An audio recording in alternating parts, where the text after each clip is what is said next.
My name is Olinda Morales, and I would like to welcome you to the Town of West Hartford Civilian Police Review Board meeting. Tonight's meeting is being conducted in a hybrid format in accordance with Governor Lamont's executive orders regarding the conduct of public meetings. All Civilian Police Review Board members, its alternates, and town staff are participating in person. Members of the public are attending in person and also have the option to view the meeting on WHCI, Comcast Channel 5, Frontier TV, Channel 6098, YouTube, and www.whctv.org, or listen to the meeting live by calling 1-408-418-9388 and entering access code 1323275452. If we could please stand for the Pledge of Allegiance. Okay. I pledge allegiance to the flag of the United States of America and to the republic for which it stands, one nation, under God, indivisible, with liberty and justice for all. I would ask that our secretary please conduct a roll call.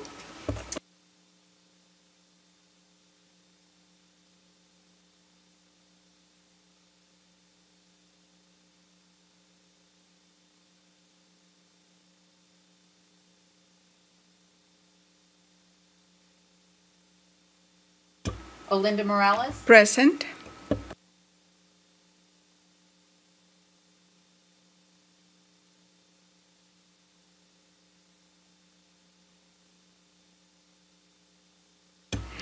It appears we have a quorum and we may proceed. Next order of business is the approval of the minutes. Are there any corrections to the minutes?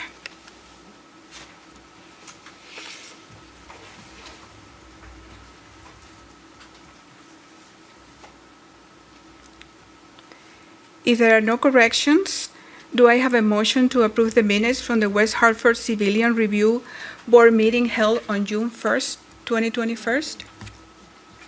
Second? I second the motion. Okay. All in favor of approval of the minutes? Aye. Any opposed? Okay. So the minutes are approved. In accordance with the town's municipal code regarding the Civilian Police Review Board, the town manager, in coordination with the police chief, shall develop orientation and training for members and alternates appointed to the Civilian Review Board. At this time, I turn it over to our town manager, Mr. Hart.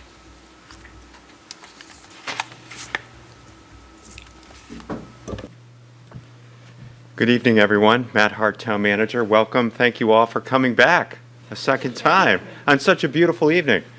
We're very happy to have you here. So I'm joined tonight by my colleagues, Chief Vernon Riddick, Assistant Corporation Counsel Cynthia Latour, and Deputy Chief Lawrence Larry Terra.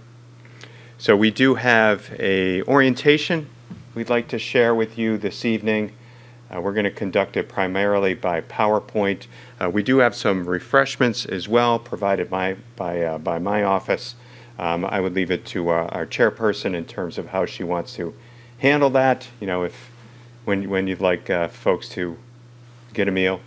But anyhow, I will be leading off, and then I believe Ms. Latour, Attorney Latour, will follow me, followed by Chief Riddick, followed by Assistant Chief Terra. I have the shortest component of tonight's presentation, but I would ask that whenever you have a question, just raise your hand, and we'll do our best to answer it on the spot. And just for the benefit of our viewing audience, when you have a question, when you want to speak, just activate your microphone. Okay. So moving forward here, that's an auspicious beginning. What do you think, Chief? Slide down. There we go. Maybe it needed to warm up. So I have 2 parts. Can folks see okay? Yeah. I just want to spend a few minutes talking about the function of the board, which we discussed in some detail at your first meeting. And then I'd like to provide you with a bit of an orientation to our town government. And I'll spend probably most of my time on that component. So with respect to your function, I really just pulled from the ordinance, which I know you're familiar with to some extent, the purpose section, 5-129. And there are really 4 prongs here, 4 prongs that we want to highlight. Promoting public confidence in the professionalism and the accountability of our police department being one prong. And doing that really through an unbiased review that you all bring to the table in the investigation of complaints filed against one of our officers. The second prong that we want to emphasize tonight is adding a civilian perspective to the evaluation of these complaints. That is, your primary purpose. You're coming here with your your individual civilian perspectives, given all the various fields you work in, your life experience, etc. And as you know, this is a movement nationwide to add accountability and transparency, bringing that civilian perspective.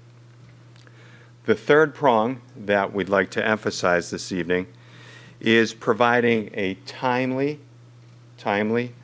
a fair, and an objective review of these complaints and the manner in which they were investigated. And then the fourth and final prong, certainly not the least, is promoting positive interactions and helping to maintain trust, build and maintain trust between our community and our police department. So again, those 4 main prongs, if you will.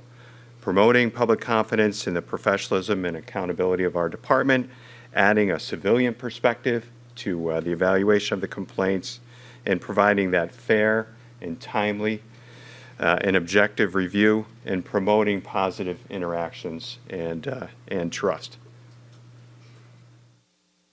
Any quick questions on that I could take? All right, moving forward, and for the next part of my presentation, I'm going to work entirely from this slide, and this is our organization chart, the town government. Oh, I forgot to mention, it looks like some of you are noting, the PowerPoint presentation is included in the booklet. If you want to take any notes, there should be space for notes there. The town of West Hartford operates under what's called the council manager form of government. It's a very prevalent form of government nationwide. It's a little over 100 years old now. West Hartford was the very first, this probably won't surprise you, West Hartford was the very first community in the state to adopt the form of government in 1918. And while it's a very, very common form of government nationwide, it is a minority form of government here in Connecticut. Only about 35 of our 169 municipalities have this form of government. But the way it works is the electors, our citizens, they elect a town council, and here in West Hartford, we have a 9-member council. All 9 serve at large, all 9 run at the same time. Following their election, they appoint one of their own to serve as the mayor and one of their own to serve as the deputy mayor. And then the mayor actually appoints the 9 councilors to their various standing committees. So the town council serves as our legislative body, and they make the big policy decisions in our town. They decide what departments we're going to have, what programs and services we're going to provide as a town. They adopt an annual budget. They set the mill rate. They adopt all of our ordinances. And then they appoint someone, I'm currently serving in the role, to serve as town manager. They also appoint corporation counsel. Before I move on to talk a little bit about that tier, so we've got the town clerk. These are our elected officers. So I talked a little bit about the 9-member town council. We have a 7-member board of education. We presently have 2 registrar of voters, one for each party. There is a scenario where if a third party were to obtain a sufficient number of votes where we might have more than 2 registrars. But at present, we have 2, one Democrat and one Republican. And then we have an elected town clerk. So moving to the next tier here, we have our various advisory boards and commissions, of which you are our latest addition. Then we have our Board of Assessors, which provides some oversight to our assessor. Corporation Counsel, this is the chief town attorney for the town, and the town council has appointed Dallas Dodge for this term. Myself as town manager. So the town manager's role, the town manager serves as the chief executive officer, chief administrative officer for the town. I am the only employee that reports to the town council. The corporation counsel also points to the council, but technically is not an employee. I'm the only employee that reports to the council, and all of the other staff are part of our classified service, or they serve in a part-time or seasonal capacity. We also have a library board here in West Hartford that provides oversight for our public library.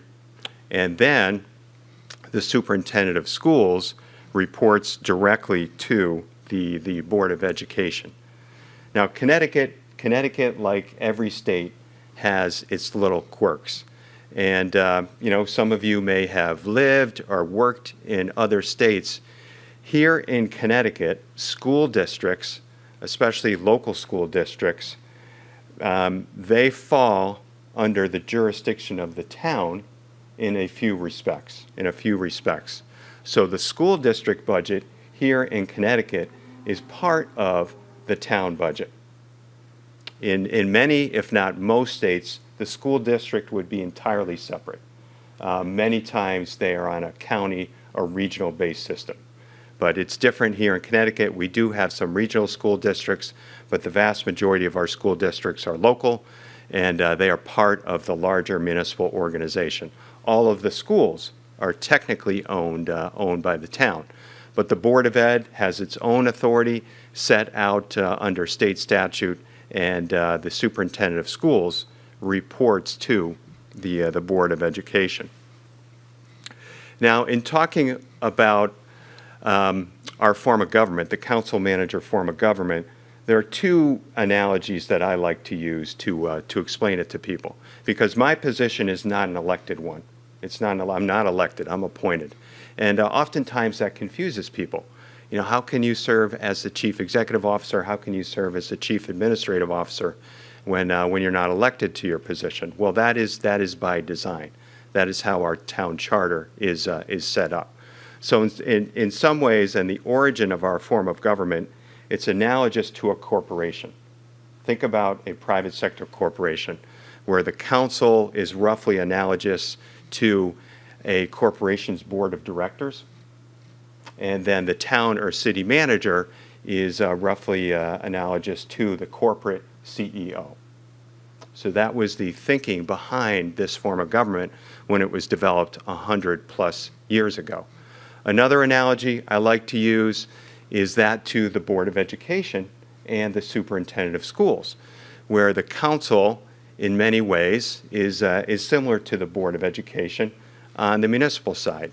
They make the big policy decisions, and the manager is responsible for overseeing the daily operations and for administering the policies set by the council. similar to the role the superintendent of schools plays, reporting to the Board of Education. And then here are all the various departments that we have on the town side. And we have a good-sized organization for the state of Connecticut. As you know, our population's about 65,000 people. We've got an annual operating budget of about $308 million now, approximately 450 regular town employees, approximately 1,000 teachers, and several hundred other school employees. But looking at our major departments, we have our assessor, Joe Dakers, again reporting to the Board of Assessors, but also to me. We have the Department of Community Development, which includes engineering, planning and zoning, and building inspection, currently headed by Dwayne Martin. He's our acting director. We have our Department of Financial Services with Peter Privatera as our Chief Financial Officer, reporting to me.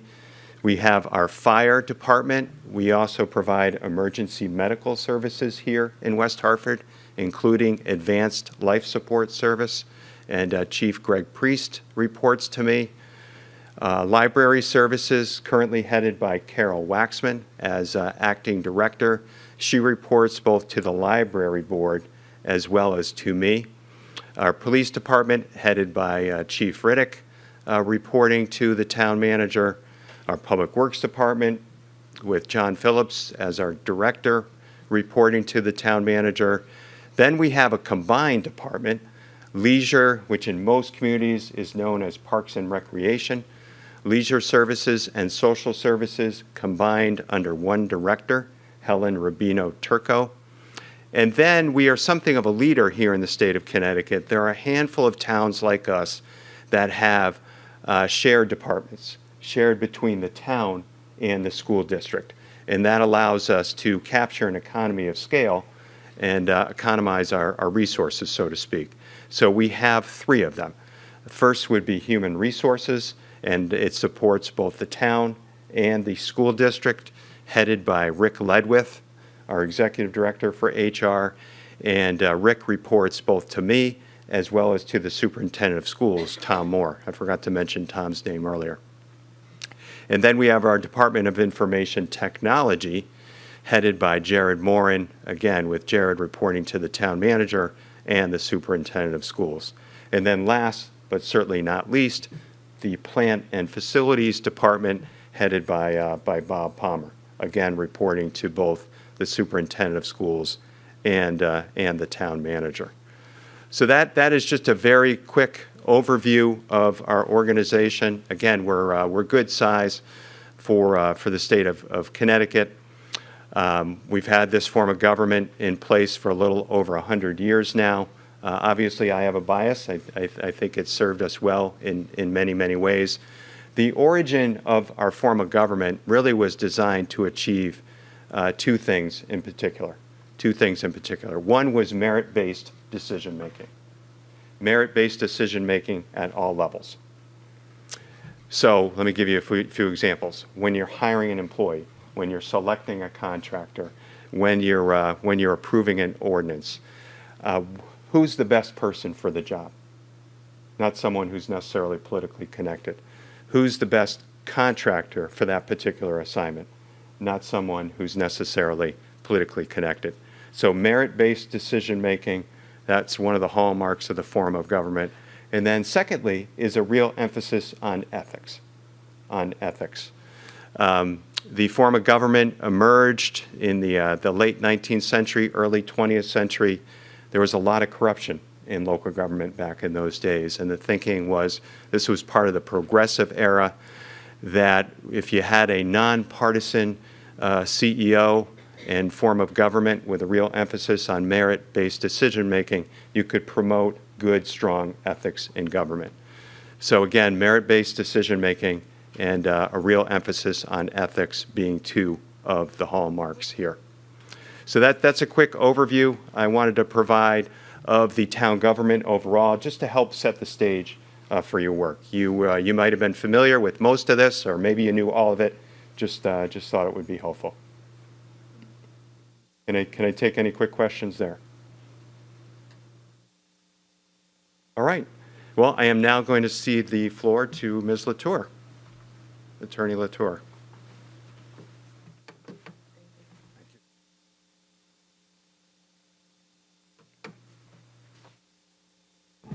Good evening, everyone.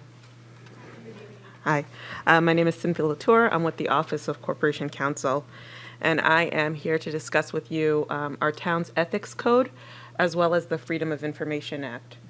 I was actually present at your first meeting, so I got to hear all of your introductions. So I know that we have a few lawyers on the board, and I know that we have a few people who work or have worked for public agencies. But just by a show of hands, how many of you are actually familiar with the Freedom of Information Act? Whether if that's by making a records request or by having to facilitate a public meeting or having heard me say this before. So I apologize to you, Adrian, for having to listen to me for a second time. So let's get started. The Connecticut Freedom of Information Act was enacted in 1975. At the time it was enacted, it was called the Sunshine Law, because the intent behind it was to shed light on all aspects of a public agency. A public agency is not only the named agency itself, such as the town of West Hartford, but it includes any committee of or created by the agency. So by virtue of the Civilian Police Review Board being a board of the town of West Hartford, the Civilian Police Review Board is also a public agency. Like our town manager said before, if at any times you have any questions, please feel free to. So the Freedom of Information Act is meant to represent Connecticut's commitment to open government. And it has two main provisions, the meetings provision and the records provision. We are going to spend most of our time talking about the meetings provision because that's what's beneficial in guiding you in the work that you're about to take on. But near the end, I will touch base on the records provision. And if at any point, again, if you have any questions, you can ask. You'll also find inside your folder this tiny little booklet here called Highlights of the Connecticut Freedom of Information Act. It's your handy dandy cheat sheet. Please feel free to take it with you anytime you have a public meeting. Interestingly enough, as of 2 weeks ago, there have been some updates to the law that will take place on July 1st. So there might be some nuances that have changed, but this is still pretty good. So feel free to take it to all of your meetings.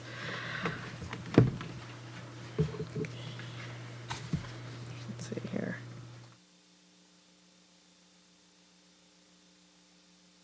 The Freedom of Information Act mandates that the public have access to the meetings of a public agency. And when we think of a meeting, we think of this.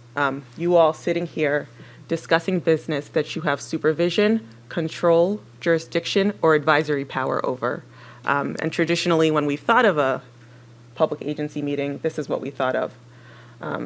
Obviously, during COVID, our perception of what a meeting was supposed to look like shifted as we saw more people using WebEx, Google Meets, Zoom, and other platforms of a similar nature. Let's see. Under the Freedom of Information Act, a meeting is defined as any hearing or other proceeding of a public agency, any convening or assembly of a quorum of a multi-member public agency, and any communication by or to a quorum of a multi-member public agency, whether in person or by means of electronic equipment, to discuss or act upon a matter over which the public agency has supervision, control, jurisdiction, or advisory power. And what I've done is I've bolded electronic equipment because, as I said to you before, the Freedom of Information Act was enacted in 1975. So I imagine when the legislators wrote electronic equipment, they did not anticipate the type of electronic equipment that we would now be using. And so the Freedom of Information Commission the agency charged with adjudicating FOIA-related complaints, did provide a 1980 advisory opinion about meetings over the telephone, right? Because when they enacted this law, they thought electronic equipment, they assumed telephone. That opinion essentially stated that if there is a meeting over the telephone, the public has a right to observe all of the discussions and actions transpiring at the telephone meeting. And historically, that has always been done by providing a conference call number so the public could listen in. So from 1980 until the start of the pandemic, we don't really have any further definitions or discussions about what's included in electronic equipment. And then the pandemic hits, and public agencies are charged with still holding their public meetings, but keeping their employees, their board members, their commission members safe.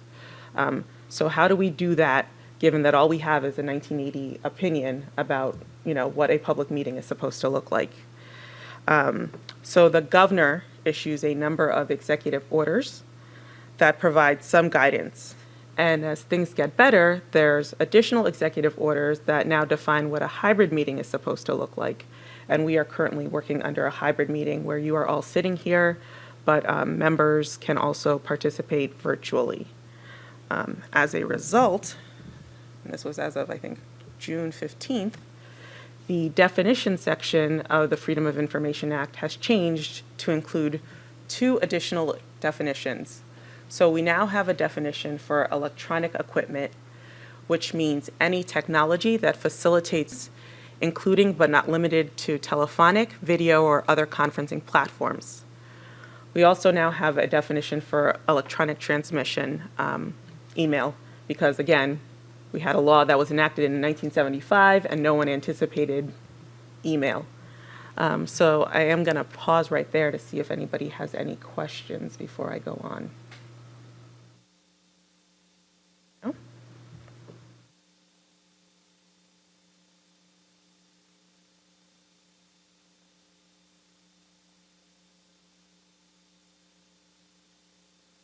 So when we are looking at what constitutes a meeting, there are a few considerations. In general, anytime you, the Civilian Police Review Board, gather to conduct agency business, that event is a meeting, which is subject to the requirements of the Freedom of Information Act. As a board with multiple members, you can only take official action by vote of your membership at a meeting where a quorum of those members is present. You'll also find inside your packets a copy of the Town of West Hartford ordinance regarding the Civilian Police Review Board. And if you turn to section, I think it's 5-133, you'll see that it states that a quorum of your membership is 5. So logically, if a quorum of the members are not present, you would think you could not have a meeting. But there is case law that suggests that is not always the case. And as timing is everything, there was actually a Connecticut Supreme Court case that analyzed this specific issue in March of this year.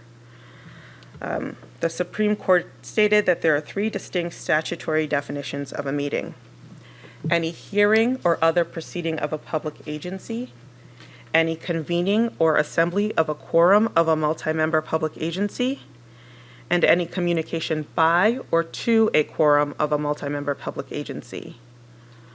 So not only are your board meetings considered meetings under the Freedom of Information Act, but also your communications to the extent that there's a discussion about a matter which the commission has, or the board, has supervision, control, jurisdiction, or advisory power over.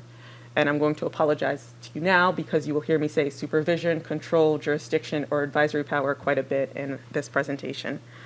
I say this to you to tell you to be mindful about conducting what's called a serial meeting. Such a meeting can occur in person, by telephone, or email. It starts out innocently enough. One of you calls another or emails another to ask a question about something that happened during the board meeting. You then follow it up with another discussion to another member, and so on and so on. And so essentially what's happened is now there's a discussion by the quorum of something that you all have advisory power, control, jurisdiction over. And that is an illegal meeting under the Freedom of Information Act because the public does in fact have a right to attend. and they have a right to be noticed about any meetings that are going to take place. Questions? As such, if you are sending an email to a quorum of the members of your board, I strongly suggest that the topics be limited to notices about meetings, whether that means you need to cancel a meeting or you need to reschedule a meeting. You can also send an email about something that needs to be placed on the agenda. You can make a request to your chair about, or the secretary about something you would like to be placed on the agenda, but I would limit it to just that. Any further discussion, we start getting into this fine line of what's just a simple email with a request turning into a illegally noticed meeting. And there is a 2013 Freedom of Information Commission case where a member of a public agency sent an email to all the other members of the board that included discussion of board business and requested that board members provide a written response. The board chair replied all and sent a response informing the board member that her original email violated the Freedom of Information Act. Someone found out and filed a complaint with the Freedom of Information Commission, and the Freedom of Information Commission found that the board chair's email was a FOIA violation and was an illegal unnoticed meeting. So it wasn't the fact that, let's say, one of you sent an email. It's the fact that the chair then replied all and said, this is an illegal meeting, that turned this into a discussion that made it an illegal meeting under FOIA.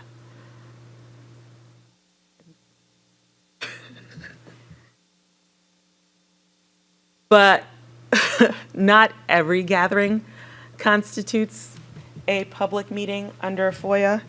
There are certain exceptions to that, and they are any meeting of a personnel search committee for executive level employment candidates, a meeting to discuss strategy or negotiations with respect to collective bargaining, a caucus of members of a single political party, notwithstanding that such members constitute a quorum of the public agency, communication limited to notice of meetings of any public agency or agendas thereof, which is what we just touched on, chance or social gatherings. So I've seen this happen a few times where a board or a commission get together to celebrate a birthday or go to happy hour following a meeting. Because you all happen to know each other by virtue of being on this board, what once starts out as just a fun social gathering eventually veers the line into discussion about something that is considered board business, and we now have a violation of the Freedom of Information Act. There is case law on this, where I think it was one municipality where a board did in fact go to happy hour after a meeting, and it just so happened that a well-versed member of the public was also at that same bar and heard them discussing board business and filed a complaint. So I caution you on chance or social gatherings that you can have them, but let's just keep them social and not, again, blur that line. There's also a gathering exemption for a quorum of the members of a public agency who are present at any event which has been noticed and conducted as a meeting of another public agency. So let's say you as a board decide that you want to go to another board or commission meeting that the town of West Hartford has, such as the Human Rights Commission. You as a board do not have to notice that you are attending that meeting because you are essentially guest at another meeting of a public agency. Are there any questions on that?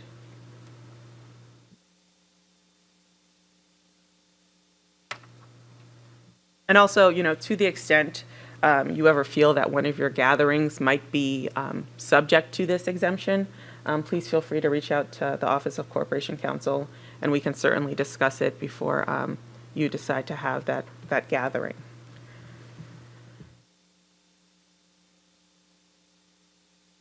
So at the heart of the Freedom of Information is a simple principle, and that is that the meetings of a public agency are open to the public, and conditions can't be placed on allowing public access to the meeting. So you as a board can certainly decide that you want to have a sign-in sheet to see who is in fact attending your meeting, but you cannot make that a prerequisite for attendance to your meeting. So that goes to the heart of what FOIA is about, transparency and allowing the public to be able to participate and see what a public agency is doing. There are, however, exceptions to this rule. There are certain subjects that may be discussed by the agency in private. Those private portions of the meeting are called executive session. Executive session can only be held after a 2/3 majority vote taken by the body to go into executive session. The motion must clearly state the purpose for the executive session, and it can only be held for one or more of the following very narrow purposes. Discussion of the appointment, dismissal, employment, evaluation, or health of a public officer or employee, unless the employee in question insists that the discussion be held at an open meeting. Strategy and negotiation with respect to pending claims or pending litigation involving the agency or its members until that litigation claim has been fully resolved. Matters concerning security strategy or deployment of security personnel or devices affecting public security. You can also go, well, not you in this case, but public agencies can go into executive session to discuss the selection of a site or the lease, sale, or purchase of real estate by West Hartford when publicity would cause the likelihood of increased price until all the property has been acquired or the transaction has been abandoned. Or there could be executive session for discussion that would result in the disclosure of public records or the information contained therein when those records are exempt from disclosure under the Freedom of Information Act. And I'll circle back to that one in our discussion about records. But no agency business should be discussed in executive session except the topic for which the reason executive session was entered into. And while there can be discussion in executive session, to the extent you need to vote on something, you do need to come out of executive session to have that vote. And the minutes must clearly reflect that who was in fact in executive session.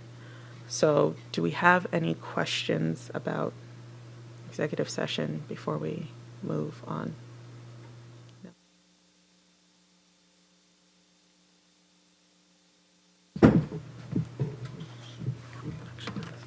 So there are 3 types of meetings that a public agency could hold: emergency, special, and regular.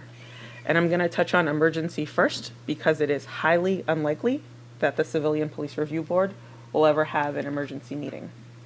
The Freedom of Information Commission defines emergency to be an unexpected situation or sudden occurrence of serious and urgent nature that demands immediate action.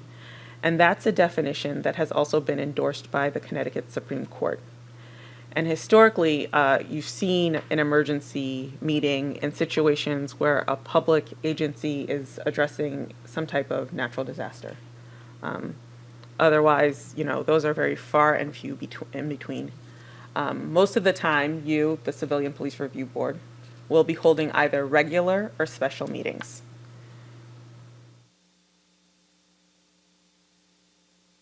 So, regular meetings and special meetings are a bit indistinguishable in terms of what's required, but regular meetings are held according to an adopted schedule.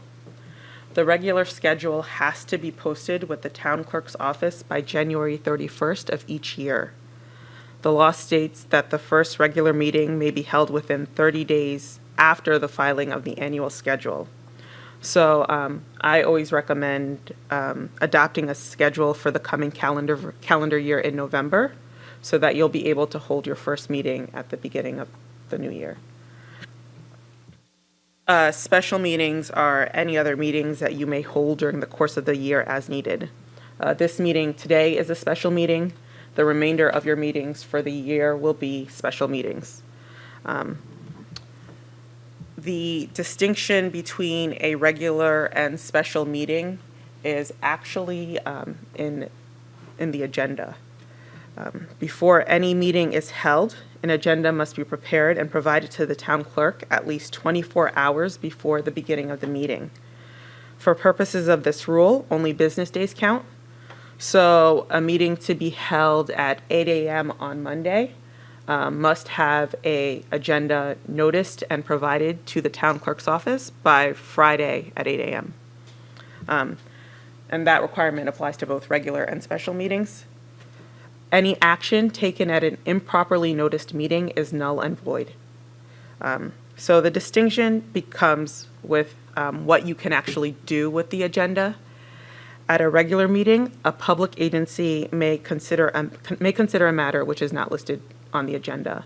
And you, as a board, can do that by a majority 2/3 vote. You can vote to amend the agenda to include something that wasn't listed there before. But for a special meeting, you are essentially defined by what's on the agenda. You can't add anything to it. You have to stick specifically with what's on the agenda. Following the meeting, the secretary must provide to the town clerk a summary of all the votes taken at the meeting, and that's within 48 hours. And the secretary must also provide complete minutes within 7 days. Are there any questions about this chart? It's also provided in your book. No? So if I had to summarize meetings for you in a nutshell, it's this. Meetings shall be open to the public. The agenda of a meeting must be posted. No member of the public shall be required to sign in, furnish any other information, complete a questionnaire, or meet any other condition as a prerequisite to attendance. Votes of members must be reduced to writing and made available for public inspection within 48 hours. And minutes of a meeting must be made available for public inspection within 7 days. So that's the entirety of the meetings provision, and that's also all available for you in your little booklet. If there are no questions, I'll move on to the second portion and touch on it briefly, and that's the records provision. And that essentially, if I had to sum that up into one principle, it would be that the records of a public agency, whether prepared, owned, used, received, or retained by the public agency, are subject to disclosure, and the public have a right to a copy to it. Procedurally speaking, when we get a Freedom of Information request for a record, the public agency has 4 business days to respond to that request. And that doesn't mean that we have to provide the records within 4 business days, but that means that we have to acknowledge the request within 4 business days. Failure to do so is usually subject to a complaint in front of the Freedom of Information Commission. And that's one of those situations where, by virtue of not, at least acknowledging the request within 4 business days, the Freedom of Information Commission will find against the public agency. And so those records can be in any format, handwritten, typed, tape recorded, printed, emailed, photographed, or recorded by any other method. Any questions on records? There are, however, exceptions, exemptions, and exclusions to that. The exceptions are mandatory, and those are usually dictated by federal or state law. And it'll usually say you shall not provide this under any circumstance. And you'll most frequently see this when there might be a Freedom of Information request for an employee's medical records.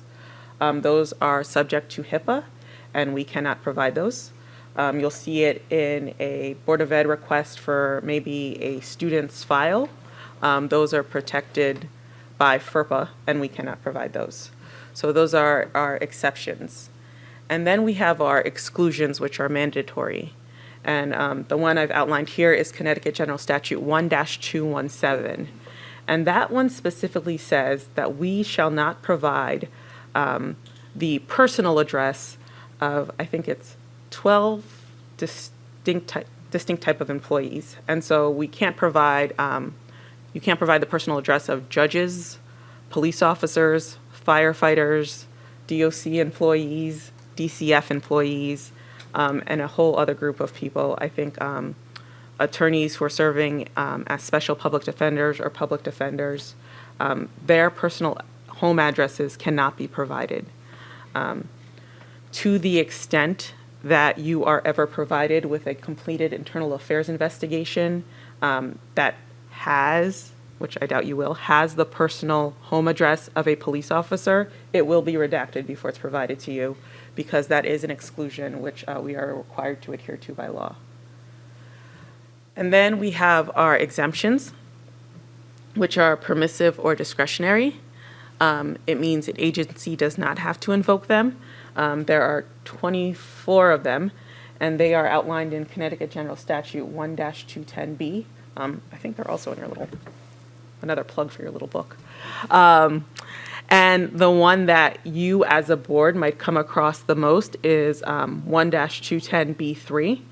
And that one outlines certain records that are exempt when we are addressing maybe an ongoing criminal investigation or addressing certain types of police-related records. Are there any questions about? So, Cynthia, you talked a lot about email and how that falls under the jurisdiction of the law. The text messages do too, right? And They that's do. important to remember. So it would not be a good idea to be sending text messages with thoughts about individual cases and that sort of thing.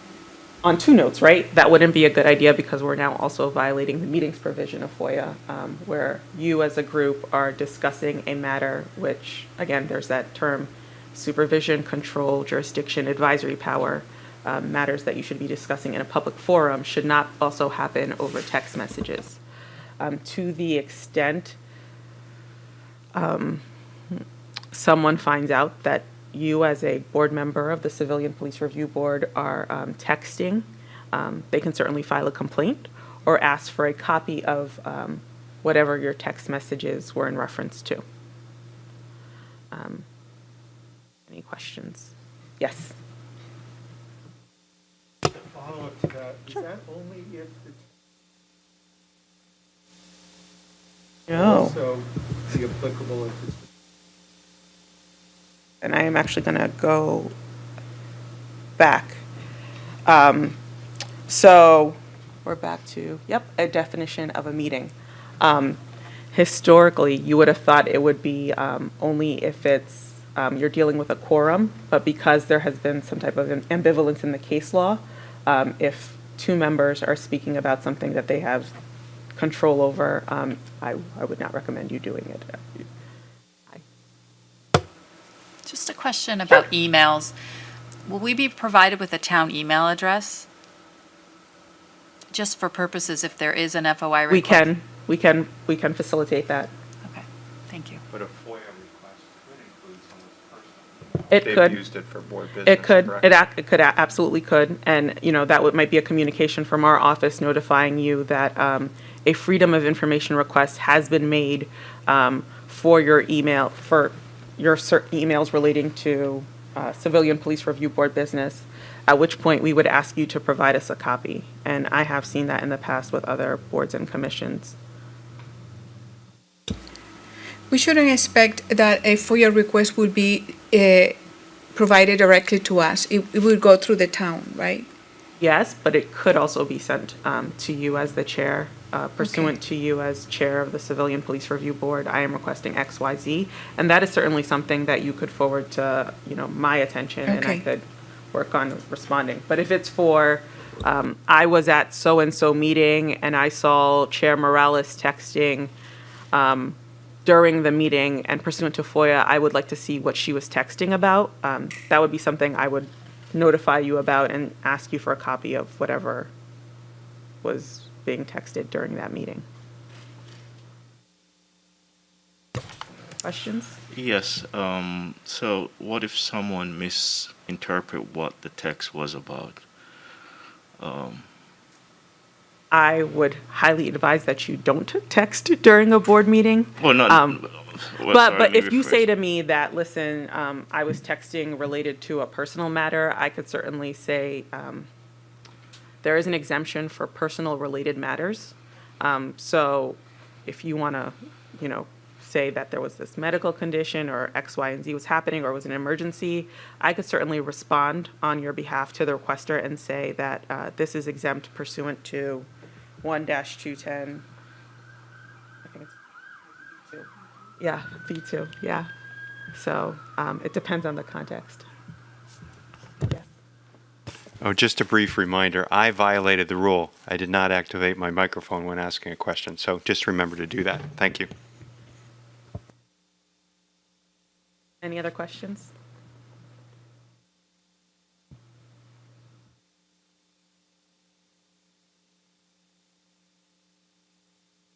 And again, if you have any questions, you can always call me or email me.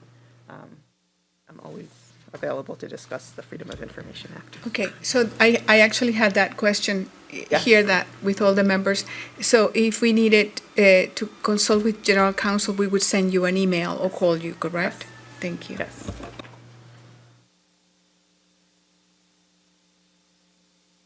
Any other questions? There is a FOIA exemption for attorney-client privilege, so that's there too in case you need it. But we will now move on to ethics. The town of West Hartford has adopted a formal code of ethics that can be found in the town's municipal code in Chapter 16. Because the town's boards and commissions are above reproach, it has been since some time since there has actually been an ethics complaint filed against a board or commission member, and as such, there hasn't been a need to call upon an ethics commission. So this slide shows you the key headings under our ethics code, but the ones I really want to touch on are conflict of interest and confidential information. Conflict of interest is the one, I did a preliminary search on previous ethics complaints, and most of the time it seems to fall under the category of conflict of interest, or it might be, another one that kind of loops into conflict of interest. So that's the one I want to touch base on in our discussion now. But I also want to touch base on confidential information because of the types of records that you will be reviewing and the records that you will be provided. So those are the two that we're going to speak about. But to the extent that you have any questions about any of the others, we can certainly talk about those as well. So our ethics code states that a public official may not engage in any business or transaction or have a private financial interest or personal interest, direct or indirect, which is incompatible or in conflict with the proper discharge of his or her official duties in the public interest. For the purposes of this rule, a private financial interest includes the financial interest of your spouses, partners, or minor children. In addition, you have to avoid any conflict of interest that might impair your independence of judgment or action in the performance of your official duties. For the most part, the rule is simple. If you have concerns that you may know someone who is a party to the completed internal affairs investigation that you have to review, you need to consider recusing yourself. That's it in a nutshell. If you have any questions about, if you should or shouldn't, you're more than welcome to have that discussion with the Office of Corporation Counsel. But always consider recusing yourself. You see a name that you're familiar with, that would be my recommendation.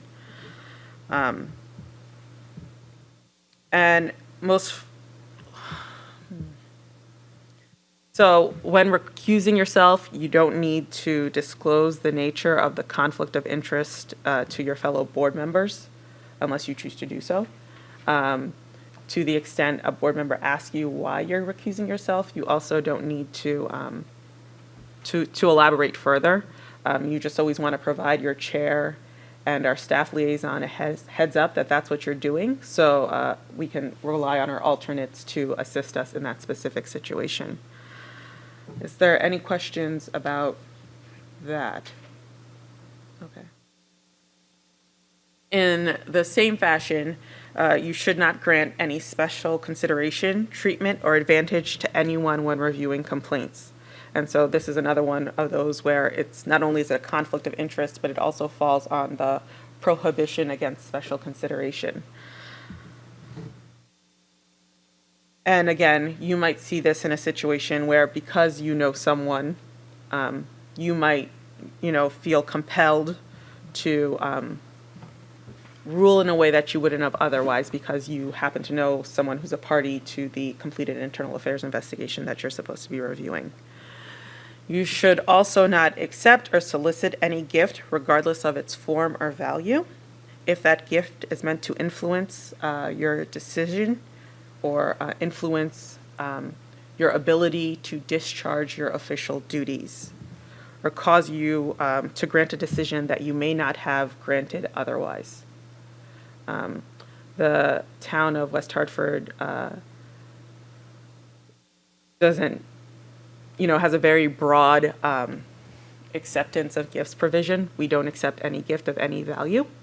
We know that there are other municipalities that have a de minimis exception, and that one's usually along the lines of, I think, $25, where you can accept something for less than $25. But the town of West Hartford is a lot broader, no gifts, if it's meant to influence you in the discharge of your official duties. Any questions on that? No? So that standard that the town of West Hartford has, we sometimes call it not even a cup of coffee. So no coffee before coming to a decision, and no coffee as a thank you for coming to a decision. So that's just the broad strokes. And as you can see, the conflict of interest also hits on special considerations and acceptance of gifts. And it usually also actually hits on all of these. But a lot of the other ones that we're talking about have to do with financial interest to the extent that, and less so this board, but to the extent that your work is in conflict with, or to the extent that you could benefit financially from your work, that is prohibited. I can't picture a scenario where that would happen. But I'm happy to answer any questions about conflict of interest to the extent that you have any. Yes, are there any civil penalties for violating the ethics code? We do not have civil penalties, but you would certainly be referred to town council to have potentially you removed from the board.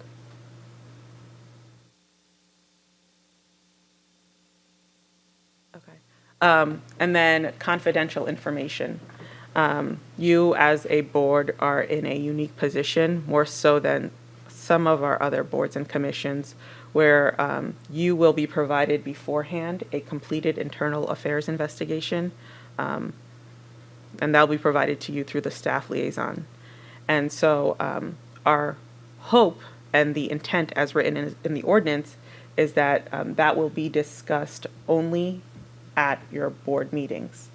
And because you will be getting them beforehand, there might be some temptation to talk to the people in your homes about what you're reading, or there might be some temptation to go onto a social media platform to discuss what you've seen. But again, we want to remind you that your review and your discussion is limited to the four corners of the complaint. And so we don't want you doing any outside research, and we don't want you sharing or disseminating this information with anybody because it's intended to be confidential. Any questions? I do. Yes. So, yeah, I know Robin asked earlier whether we were going to be provided with West Hartford email. Yes. And I wondered, in light of that if you're going to be providing these reports via email, it would be a good idea to do it through the secure system of the town. Yes, I believe we were intending to mail them or have them hand delivered to you because you are all West Hartford residents. That was our intent. We weren't planning on sending them electronically. There is a provision in our ordinance, which you also have a copy of, that says that the chair may request any additional information from the staff liaison that she, in this case, might find beneficial for her review. So that would be a discussion that you would have with Sarah Pryor, who is your staff liaison, and trying to get that information. And to the extent that, again, it falls into one of those statutory protections that we talked about before, under 1-210B3, that might be something that you might have to go into executive session for. Okay. Just a question about executive session, since much of, or a lot of the IA report investigation would be personnel in nature. Would some of these meetings be in executive session as we're discussing the specifics involving? So that would be on a case-by-case basis. I can't give you a blanket rule now because at this point, we don't know what Right. you'll be reviewing. But to the extent that's where we're headed, Robin, you would always know as the secretary because you would be drafting the agendas. So you would certainly be given a heads up beforehand, but at this point, I can't say definitively one way or the other what each of your meetings will look like and what the complaints that you will be, or the completed internal affairs investigations that you will be reviewing, what they will look like. I have one more question regarding confidentiality. Are you having the members sign a confidentiality pledge? I could certainly draft one and have you do that. Yes, sure. Yes, I will do that. I can do that. Yes, that Thank is you. actually a fantastic idea. Thank you for that. Any other questions? Yes. So you talked about the four corners of the investigation. Yes. Stuff gets reported in the newspaper. Are we supposed to just avoid reading Yes, articles? please. Yes. And again, yeah, the ordinance language is there for you to review at your leisure. We want it to be what you've been provided in that investigation. And if you think you need something additional, you can reach out to your chair, who will then reach out to our staff liaison to try to coordinate in getting that to you.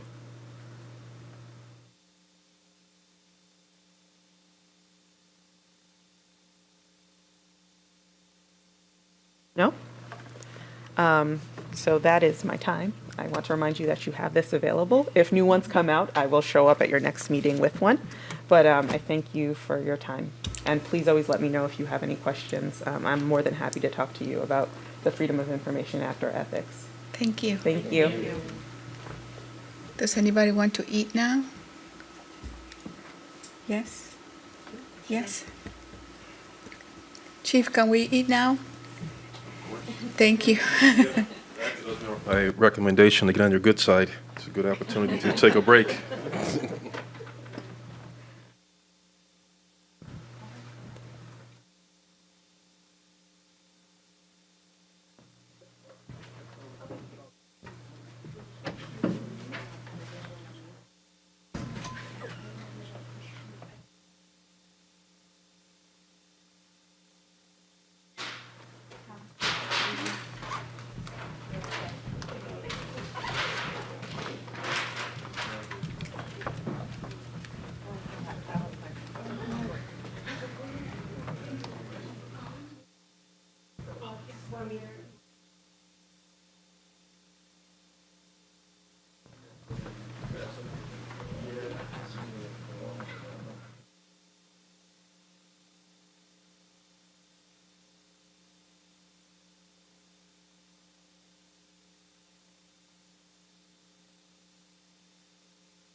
At your direction, Madam Chair?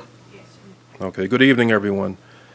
I had a really good joke keyed up because there were no questions earlier, so I anticipated you were leaving all your questions for me, but I see at the end, Attorney Latour got you warmed up and ready to go. So that being said, I was planning on filing a complaint for disparate treatment of 6-6 personnel, but I guess I won't have to do that. Really quick, I'm going to change the order of our slide really quick. Just a little bit about the West Hartford Police Department. We're 131 budgeted sworn, approximately 20 civilian. As we go forward in the slide presentation, I'll have a breakdown of our divisions and our personnel. And you might be surprised to know that out of 169 towns and cities, that we are the 9th largest in the entire state. So many times people say, you know, little old West Hartford and the town of West Hartford. We're number 9 out of 169. So keep that in mind as we continue to go forward. Briefly, we'll discuss the organization of the West Hartford Police Department, the responsibilities of the various divisions and specialized units, chain of command, and the like. Just a couple other tidbits of information and that I'm going to provide before I go through the chain of command. For 2020, some of our stats, our year-end stats, reported town violations for 2020, we had 1,267. Medical calls for service, 6,057. Motor vehicle accidents, 2,247. Motor vehicle stops, 5,476. Total calls for service, 49,440. Criminal arrest, 1,303. Motor vehicle arrest, which we will call tickets essentially, are 5,030, and we had 77 DUI arrests. Moving forward for the chain of command and the rank structure of the police department, you have the police chief who sits on top only because I'm the tallest. We have the assistant chief of police who's a whole lot smarter than me, and thank the good Lord that he's here with us. We have the rank of captain, the lieutenant, sergeant, detective, police officer. We have our animal control officers who you see out there dealing with our animal population, our dispatchers, and our ERC, our emergency reporting center, who take in our calls for service, and our civilian support staff, which includes our records personnel, who deals with providing the records, reports, fingerprinting, and the like. So we have a decent sized police department organization. Now the organizational chart. Hopefully this will work and you can see. I did request a supersized pointer, and you see what I have, a mini version. So looking at our organizational chart, you have the chief of police, where you see the direct lines. Those are people that directly report to me. Our administrative assistant, which is Sarah Pryor. Our special aide to the chief, which is Officer Rob Riccobon. His role and his function is work as a liaison and a mouthpiece from my office directly to the line officers and everyone in between. It's been a valuable resource. As you see beneath, again, these folks report directly to me. You have the operations assistant chief, who currently the position is vacant. We have the lieutenant of professional standards. That's another name called internal affairs, if you will. Information and technology, our IT specialist, Larry Nyland, our ERC manager and public safety dispatchers, so our radio room, if you will, where our calls for service come in. That supervisor reports directly to me. Our communication system manager dealing with our radio system. And then lastly, our administrative assistant chief was the illustrious attorney Lawrence Terra. And by the way, folks, I'm glad you ate some of the food because he is really greedy. He doesn't look it, but he can eat. He really did. And I have to put him on notice that he did sneak a donut. Then we have our senior staff assistant, which is Lane, who takes for our phone calls and sets up appointments for our pistol permits and the like. Moving down on the left side, so we're going to stay on the operations side. If you think about operations, operations are the things you normally see in the street. Well, it's the patrol officers, CR, or community relations, and the like. And on the right side, you'll see administrative support system. Sometimes in organizations that's called support because it supports patrol, and other times it's just called administration. You have the captain of patrol division, who has reporting to him 3 lieutenants on what we call A, B, and C squads. That's synonymous with first shift, second shift, and third shift. We also have our sergeants. We have various amount of sergeants on each shift, so the sergeants report to lieutenants, who in turn report to the captain. We have our patrol officers. The budgeted number is 60, but that number fluctuates. Currently, we're about 17 short. We have 11 vacancies right now. We have another 6 officers who are in the academy, so that still accounts for 17 vacancies, even though we have 6 people additionally on the payroll. I want to give kudos to the town manager, town council, the mayor, and human resources. They're doing an excellent job despite the police accountability bill and some of the other issues that have been an impediment to other municipalities and police departments with hiring. We've had a steady flow. We really, really have. Currently, I believe we have 8 interviews today for positions, so we're doing good. So we really anticipate filling these vacancies over the next year. Now, one of the problems that we have with filling the vacancies is the fact that we don't run our own academy. So we're at the beckoning call for either Post, which does the academy for the state, or the satellite academies, such as Hartford, Waterbury, New Haven, Milford, and New Britain, and a few others. They've been very accommodating to us to get personnel in, but it's not like having your own. And at this point, we're just not in the capacity and have the resources, whether it's financial capital or human capital, to run our own academy. But that would be something nice in the future. Our bike officers, they are patrol officers, but you should see them from time to time going around in patrol in the center. Moving to the middle, again, this is still on the operations side. You have our captain in the detective bureau, who is a lieutenant who works directly for him. Going to the left, it's a CSU, our community support sergeant in that unit, which is comprised of 2 detectives and 2 officers. There's many different names and functions that this unit does. They deal with street level gangs, narcotics, quality of life issues, and just having interactions with the community. So we want them to be what we call our utility unit. We can put them in and fit them in anywhere.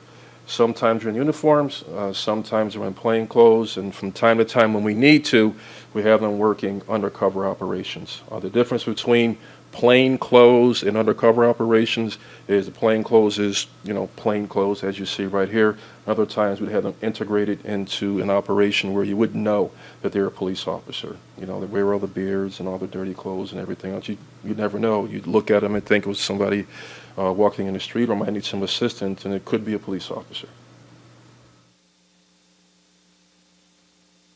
Our CR, which is called Community Relations, those who you'll see in the high schools and in the middle schools, they serve that function. I know there's been some discussions, there's legislation that's currently being pushed on a federal level regarding school resource officers. A little bit of background on myself before I go forward. I'm in law enforcement 28 years. I came through the Waterbury Police Department, retiring as chief. As chief is 5.5 years. I came here in 2018. My experience, my interaction with the school resource officers in Waterbury here and speaking to other chiefs in most communities, it's valuable. We pick people who aren't trying to make arrest. We pick people who want to be mentors, who want to be friends, who want to be that resource to assist our students. That's it. On the rare, when we look at arrest as a failure or as something we absolutely had to do. So people need to keep that in mind. And I know there's a lot of debate in the school, the prison pipeline. There's a lot of discussions. I know we're not here for that, but it's important for you to know what our perspective is and the perspective it is in this town, including the superintendent of schools who fully supports having school resource officers in there. And if we can just jump back many moons ago to Columbine and understand, why this really started is to protect the students. And West Hartford has had school resource officers or some form of that since the 1970s. And so this is not a new phenomenon for our community. We have our beat officers who you'll see working in the town center, interacting with the public, the businesses and the like. Our detectives, we have detective sergeants who are the supervisors on first and second shift, and then our overall detective complement of 11. Again, they go out and investigate crimes. We have what we call here a model of a universal detective. Sometimes in other police departments you have specialized units. You have a forensics unit, a homicide unit, major crimes unit.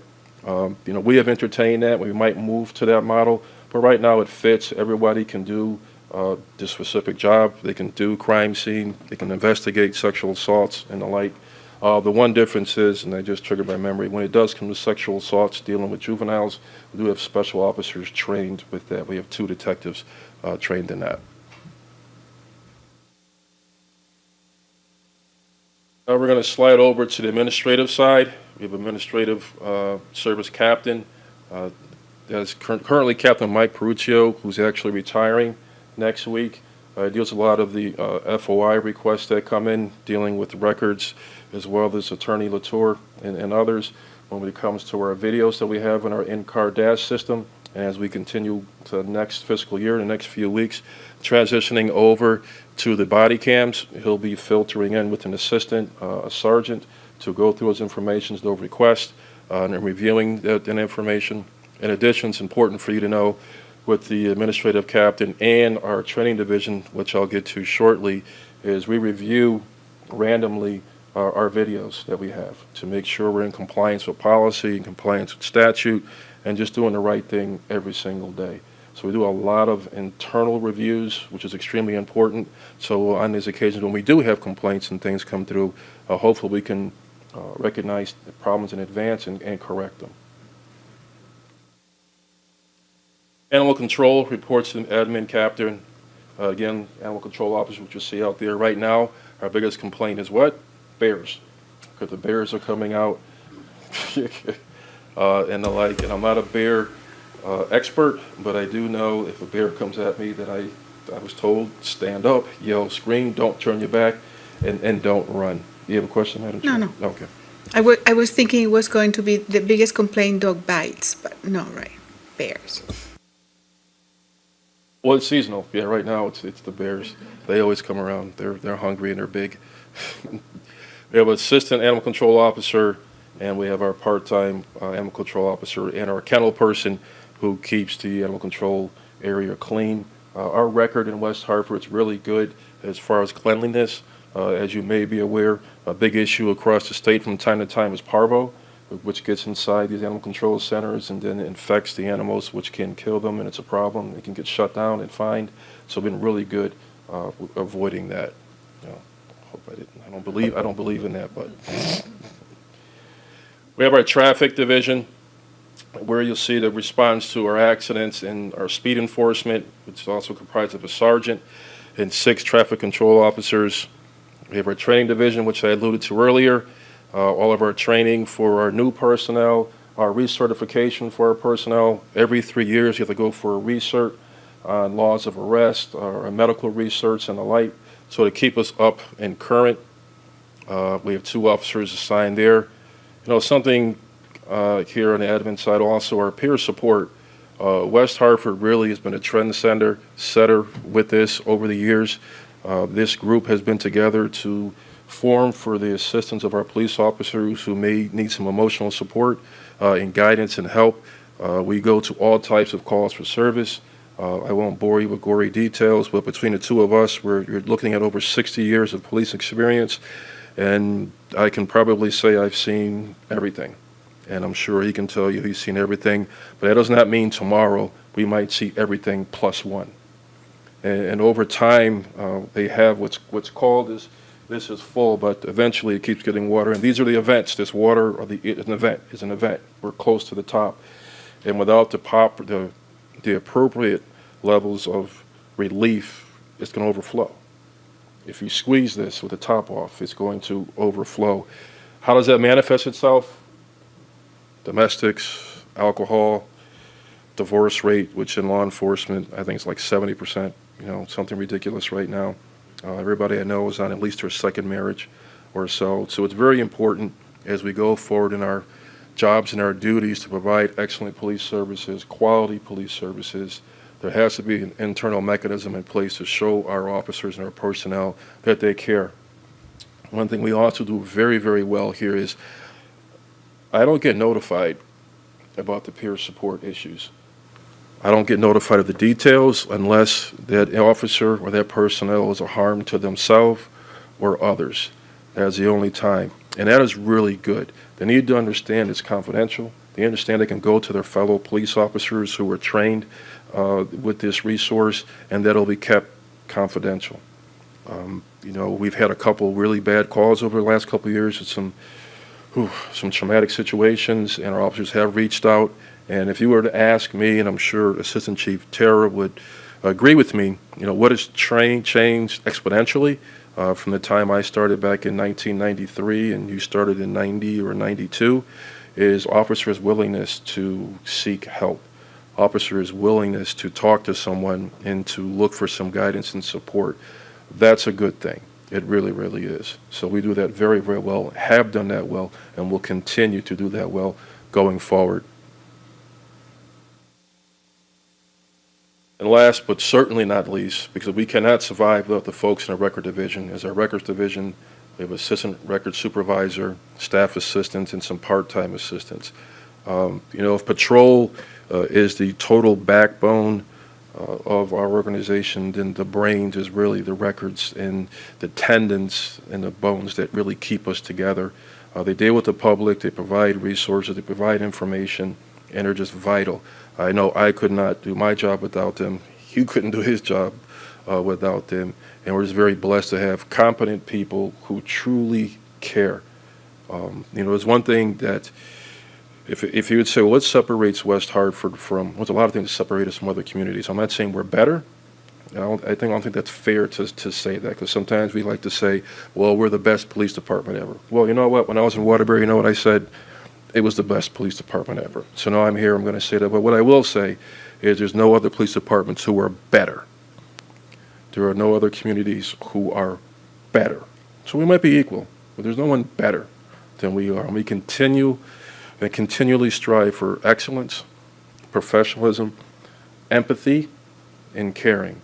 And those aren't just words that I mouth. I live it, we live it, and our department does. And if people don't reach that level, they have to deal with it. We will counsel them, we will guide them, and in some occasions, if need be, we will discipline them.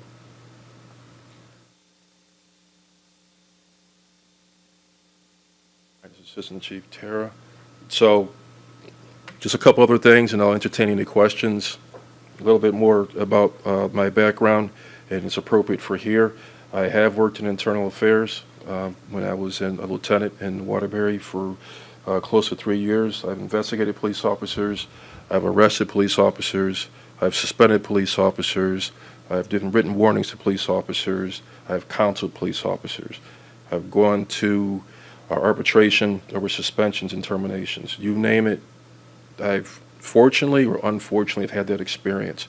Why am I sharing that with you?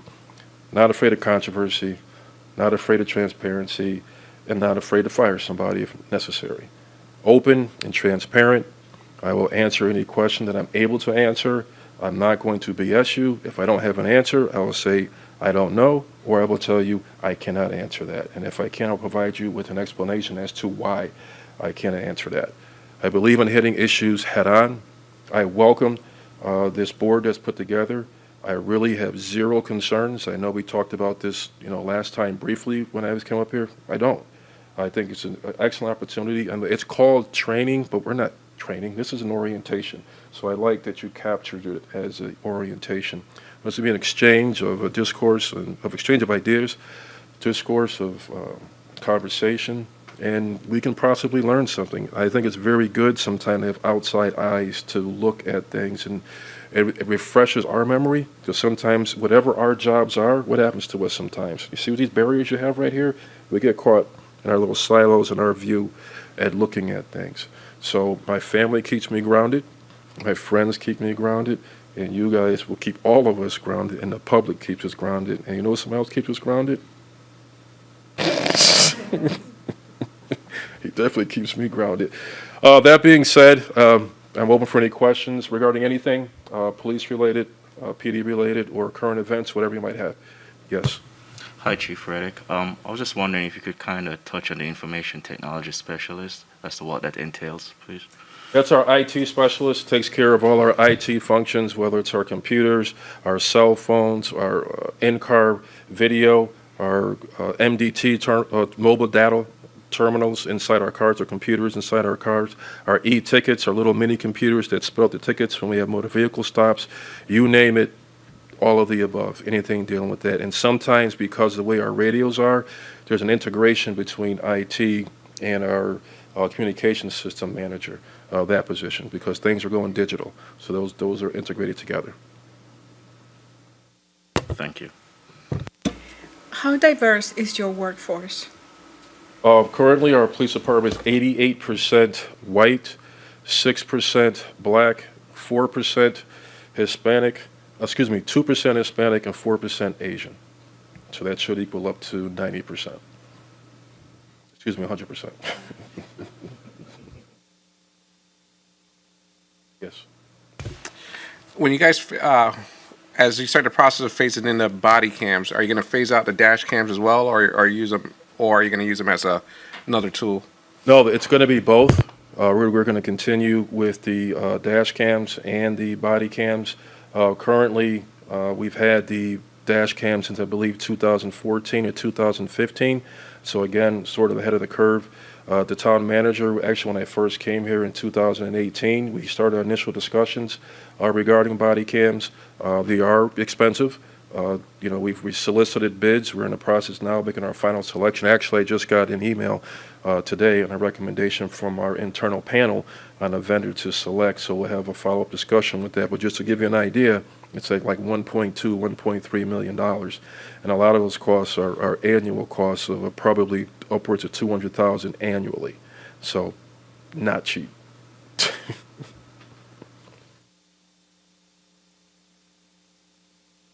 Okay. Yes. I have another question, sorry. Just to piggyback. No, don't apologize. Just to piggyback off Madam Chair's question in terms of diversity, are there any outreach program that's used to recruit minority officers? And apologies for my terminologies if they're not the proper terms. No, that's okay. That is a challenge for us, and it's not just a challenge for us, it's a challenge for law enforcement. We have, through HR, has this huge bank of emails that hit the Asian community, the Hispanic community, the black community, you name it, whatever communities there are out there. We send an email blast to solicit that. We put things on our website, the town website.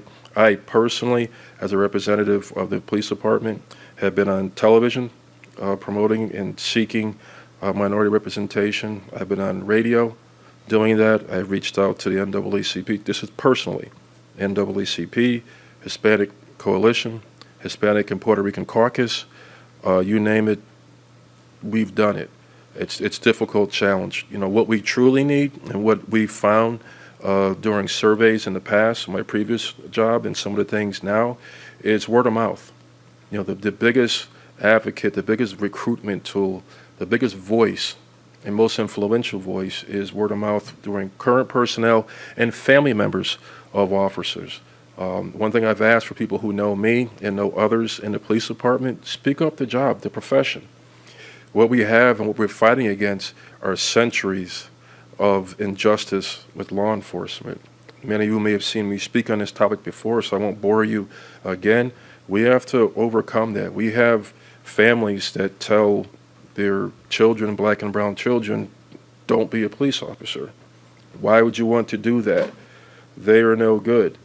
I am not going to sit here and tell you that many of those comments are not justified over the history. It's well documented. We understand that. But I'm a firm believer, and part of the reason I got into law enforcement, because I believe from the philosophy of Martin Luther King, is I just admire what he did. He used the system to expose the system. When you follow the laws and you get into why are you treating me differently if this is what the law says, in equal protection, equal whatever of the law, and it's not being applied to me. So if we try to change things from the outside, it's just not going to work. They have to integrate. There have to be people that come in, educate, and to show that there's problems out here. I can explain to you my perception, my reality. It might be a little bit different than yours, and here's why. So we need the assistance, the help. I believe this board can be a huge advocate, because I believe once you start reviewing some of these complaints and you see the depth and the transparency and the openness and the honesty that we have in there, you can see, not every PD, I'm not going to sit here and say that. Let me back up. It's clear that there's been problems nationwide in different areas, but we need folks to do it, not just us. We need it in EMTs, EMS, fire, all these great jobs, these great careers. We're underrepresented. Where in the past we were held out, now we're holding ourselves out. Go ahead. You spoke about the peer support, internal peer support. Are they social work? Are they certified? And how many do you have within the department that are certified social workers to deal with not only police officers, but maybe once you redo budgets and reallocate stuff, do you plan on having social workers come in and help process some other things that, may not be under your, not necessarily skill set, but something that you've had to take over your officers had to take over? Okay. I think there's three separate questions there. First, I'll deal with the social worker. We do have a social worker. We had a plan working with the town manager, the mayor, and social services to have an additional social worker with social services, and that person, that individual, will be working with the police department daily, hand in hand, for external, not for internal, to deal with that. There's many complaints and calls for service that, quite frankly, we really don't need to be going on. The homelessness, some of the panhandling and the like, even to a lesser extent, maybe some landlord-tenant stuff, just based upon resources, aren't really things that we really need to be there as the point, but we could be there as a support. So that's the model that we're working on and going forward. Internally, our peer support officers, I believe we have, I think it's 6 or 7 who are trained, the peer support, not CIT.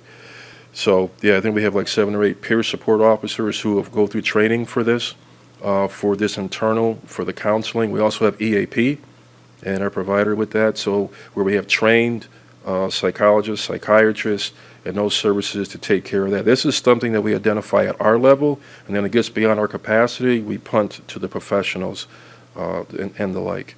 And there were things, the third component you had said, social worker, social services, internal. Did I answer your question? Okay, questions. Chief Riddick, does the police department of the town of West Hartford keep statistics on the racial composition of police incidents or police stops? Yes, we do. I know they did a few years ago. How do they compare to, let's say 10 or 15 years ago? I cannot tell you how we compare to 10 to 15 years ago, but I can tell you it's actually the law. We have to submit this information with those demographics every year to the state. So I can do a look back for you, but I don't know how we compare 10 to 15 years ago. I do think on that question, something for us to keep in mind, I gave you the internal racial composition. Understand the town of West Hartford, I believe the Asian population is about 9%, Hispanics about 10%, African Americans 7%. So if you keep those numbers, understand we have a huge transient population that comes in to West Hartford. Hartford, as you know, is 70 to 80% minority. Bloomfield, 65% minority. We have a wonderful town center. We have the mall. We have restaurants galore. You can find anywhere to find something to eat. So those folks, they come in, they spend their money, they have a good time. So those numbers, anecdotally, and I'm sure that the statistics will back that up, might be over what our population is for minority representation, but I think there's easily explainable reasons why. Chief, I want to ask you, on the first slide, you said there was about 125 total personnel for the whole police department, right? 131? Yes. So the organization chart looks pretty big, and there's a lot of work goes behind the scene as well.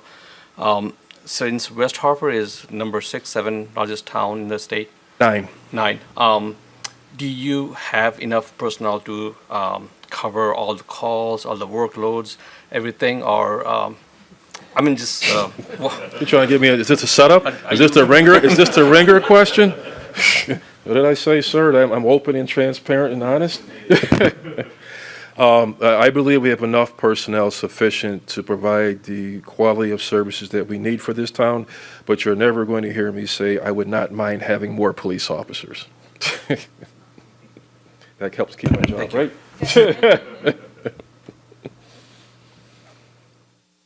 Any other questions or concerns or comments? All right. Thank you all. Thank you for your time. I appreciate it.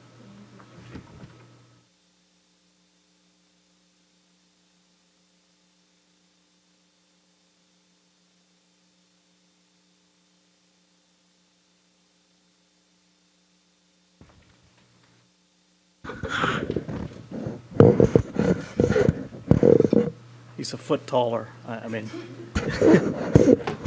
can you hear me now? All right.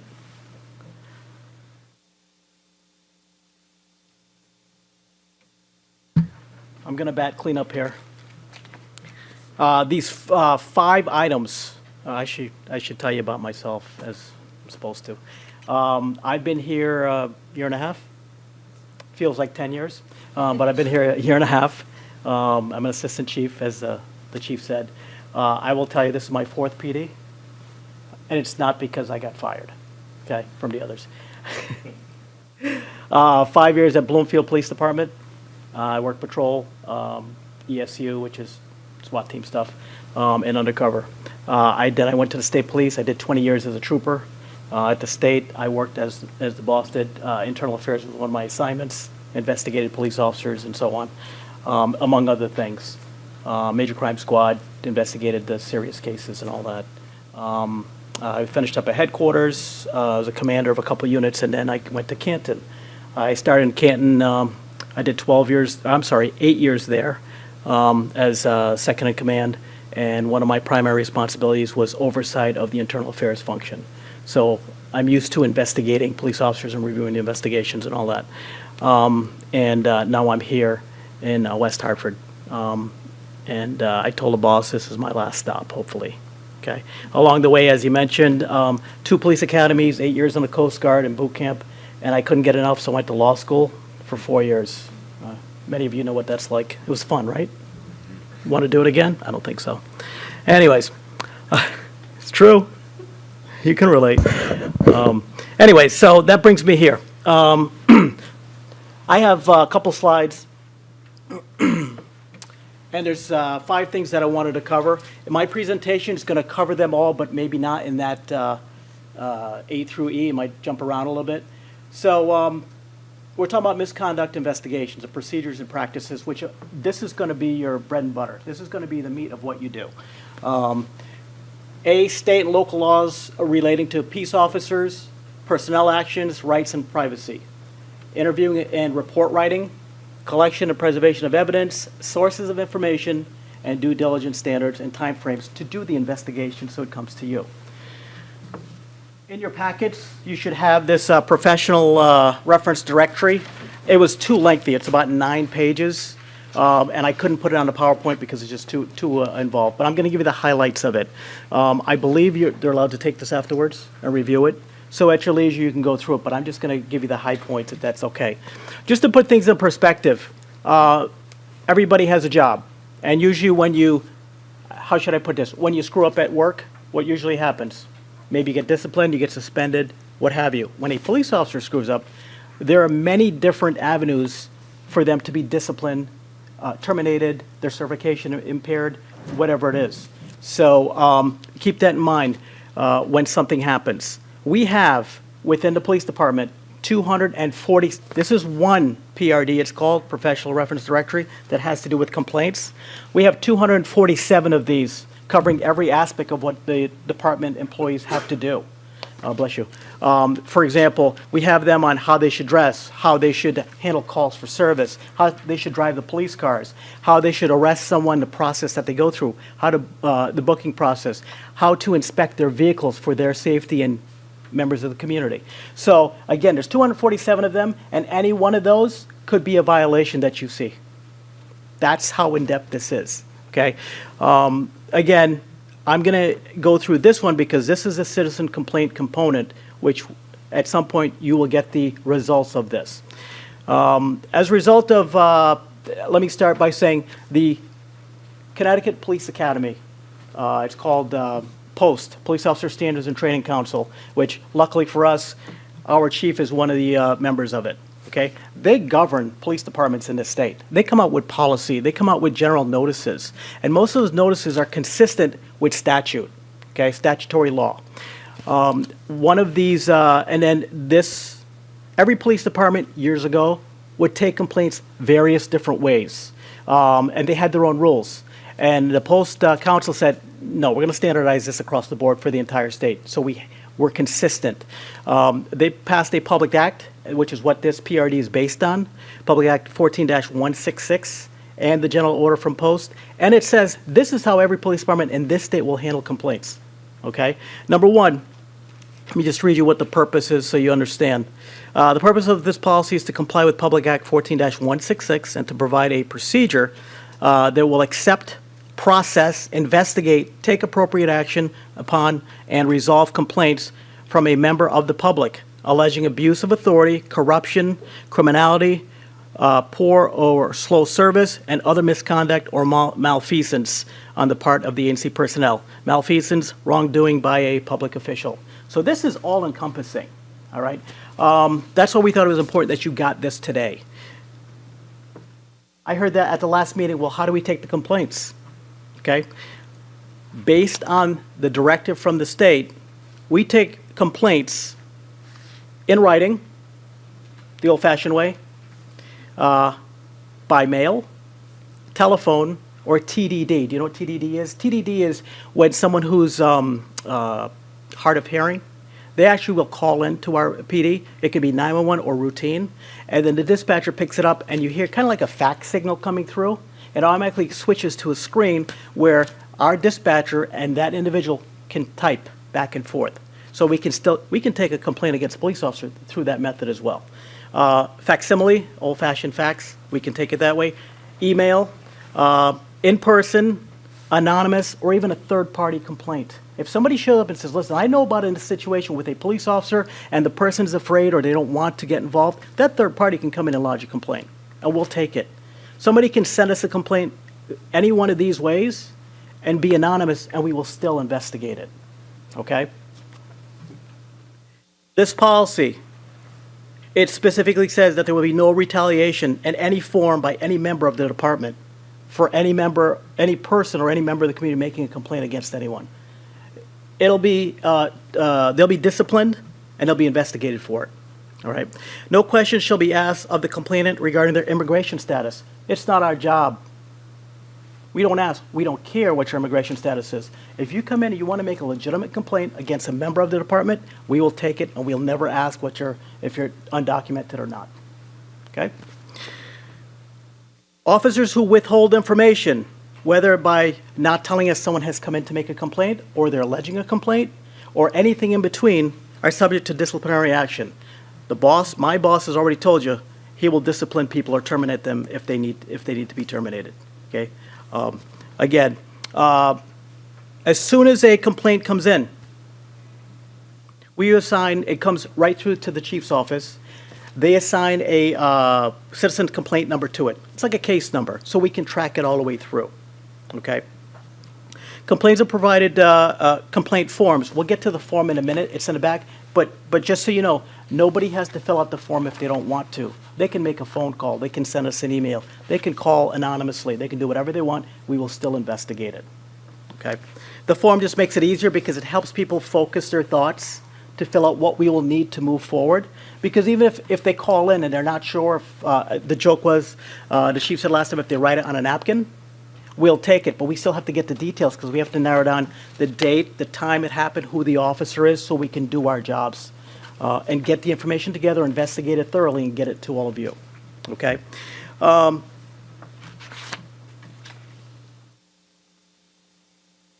We get complaints, and people ask, well, how do you know which complaint goes where and how serious it is? On the front page, you'll see it says complaint categories. We have two, only two, okay? And the Class A complaint is the most serious. It's complaints alleging serious abuse of authority, including excessive use of force, willful and malicious illegal arrest, unreasonable deprivation of an individual's rights, language, conduct, or behavior derogatory of a person's sex, race, religion, creed, sexual orientation, or national origin, corruption, criminal activity, and serious violations of the professional reference directory or rules and procedures of this department. Those are the most serious things. A violation of somebody's civil rights, that's way up there. Okay, that's number one. That's a Class A, or a serious violation will be Class C. Now, Class B are what we consider the officer was rude to me. The officer was really slow to get to my call. The officer really didn't provide me any type of help. Their service was very poor. And if you work in any type of business, what does that mean? We need to step up the service that we provide to people, make sure that they're satisfied. So those are a lower level. Those are Class B, okay? Now, a Class A, and clearly a Class B and a Class A, we know the seriousness. A Class A, usually the chief will forward that to professional standards because that's a serious violation or a serious allegation of a violation. If it's a Class B, rudeness, poor, slow service, poor attitude, okay, we can have that person's commander. You saw the work chart. If it's somebody in uniform, in patrol, the chief could assign a patrol lieutenant or patrol captain to investigate a line officer if they were rude at a call, if they said something inappropriate, not rising to the level of a Class C incident. That doesn't prohibit the boss from going ahead and moving that to professional standards as well. If it raises to a certain level of a violation in his eyes, we can have professional standards do it, which is a standalone unit. Okay. Question so far? Okay. Walk-in complaints. People can walk in and make a complaint if they wish. Okay. Under no circumstances will a complainant be told to come back to make the complaint. We don't do that. Somebody comes in and they're ready and willing and they want to talk to someone, immediately a supervisor is notified, supervisor comes in, and they take that complaint. Okay? If they want to fill out the form, or if they just want to get a verbal allegations of what occurred. Whatever it is, a supervisor will be found in the building to handle that. If they turn someone away, it's a violation of policy. They will get investigated, whoever the employee is, if we determine who it is. You can't turn away a member of the public when they want to come in and make a complaint. Okay? By telephone. Under no circumstances will a complainant be told to call back. Really? No. They call in, we have them on the line, we're going to find a supervisor to take that call. Okay? It's the way we do business. I had a couple situations where people didn't want to come to the police department, and what did? I offered to drive one over to them because they didn't have the technical, they didn't have a computer or all that other stuff. So I offered to drive down there, and they're like, you could just put it in the mail for me, and I'll fill it out, and I'll mail it back to you with my business card and all that. Whatever somebody needs in order to tell us what's going on with our department, we do. In the field, if somebody comes up to a police officer in the field at a scene, at an accident scene, whatever, at a assault, at a domestic, and they say, you know what, I want to make a complaint against you. That officer is required to notify their supervisor that a member of the public wants to talk to them and file a complaint if they're in the field.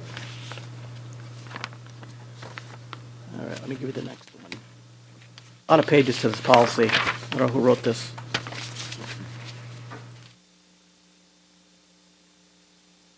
All right. Last time, I think we talked about what's the actual process. So we have people that they come in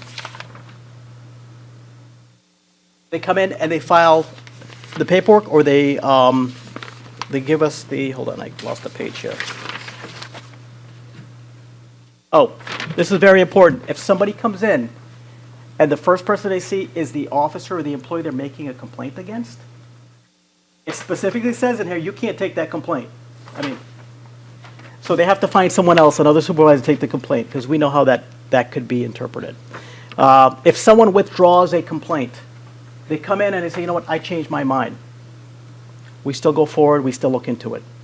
For whatever reason, why they changed their mind, I don't want to get involved, I don't want them to know who I am. If it's legitimate, a legitimate complaint with serious allegations, we will continue. We still investigate till the very end, even if our complainant is no longer involved. Delay or untimely complaints. So we have a problem with this. If someone has a legitimate complaint, something happened last week, it's reasonable to think that they would come in and notify us that they want it investigated, they want to make a complaint against an employee, whatever. The problem we have is after they come in 6 months to a year later, much of our evidence is gone. Okay? Our witnesses are gone. They've maybe moved. They probably don't want to get involved. You know, as we all get older, our memory fades a little bit. So a lot of these things, there's nothing we can do about it. When the complaint comes in, we move on from that point on. But just so you all know, you might have that question looking at an investigation. Well, why don't you have the video? Because we got the complaint a year later. And out of the normal process of, you know, the videos, we only hold them for 6 months, unless we know it's going to be a serious case or somebody says, I'm going to come in and make a complaint, then we save it. But other than that, it's just, you just can't hold all the data. There's no way we can do it. So, the investigation comes in, okay? And within 5 days, however we get it, within 5 days of receipt, the complaint, we send a letter to the complainant and let them know that we have it and we're investigating it, okay? Their complaint has been received and the department is currently pending. The investigation is currently pending. That the complaint number has been assigned, so when they call in, they can say, I have a case number, a complaint number, and I want to follow up or I want to talk to the investigator or what have you. They will be informed in writing the outcome of the complaint promptly following the conclusion of the investigation. When we're done and it's completed and it's been reviewed and discipline has been meted out, they will get a letter saying, here was your complaint and here's the findings. Okay? We owe that to our community. Okay? So they know the beginning and the end. Oftentimes, I got a call from a gentleman, and I won't say how or when or what it's about, but said to me that a year ago or 2 years ago, before I even got here, there was an IA, they investigated it, and he has no idea what happened, no idea at all. You know what I did? I pulled a file. There's a letter in there that says what the outcome was and what it was sent to him and so on. He was creating problems for me. But again, I said, sir, there's a letter here that was mailed to you at this address. Did you ever live there? Yes. They sent you a letter and they told you what the outcome was. Oh, thank you. And he hung up. So we did our part. The subject of the investigation shall be, when it comes in, we have some obligations under the collective bargaining agreement where they have rights. The employees have rights. There's certain things that we have to do. Complaint comes in. We receive it. We notify the complainant that we're handling it. We're looking into it. We've assigned an investigator. Here's their name. We send them the letter with the case number and that we're doing that.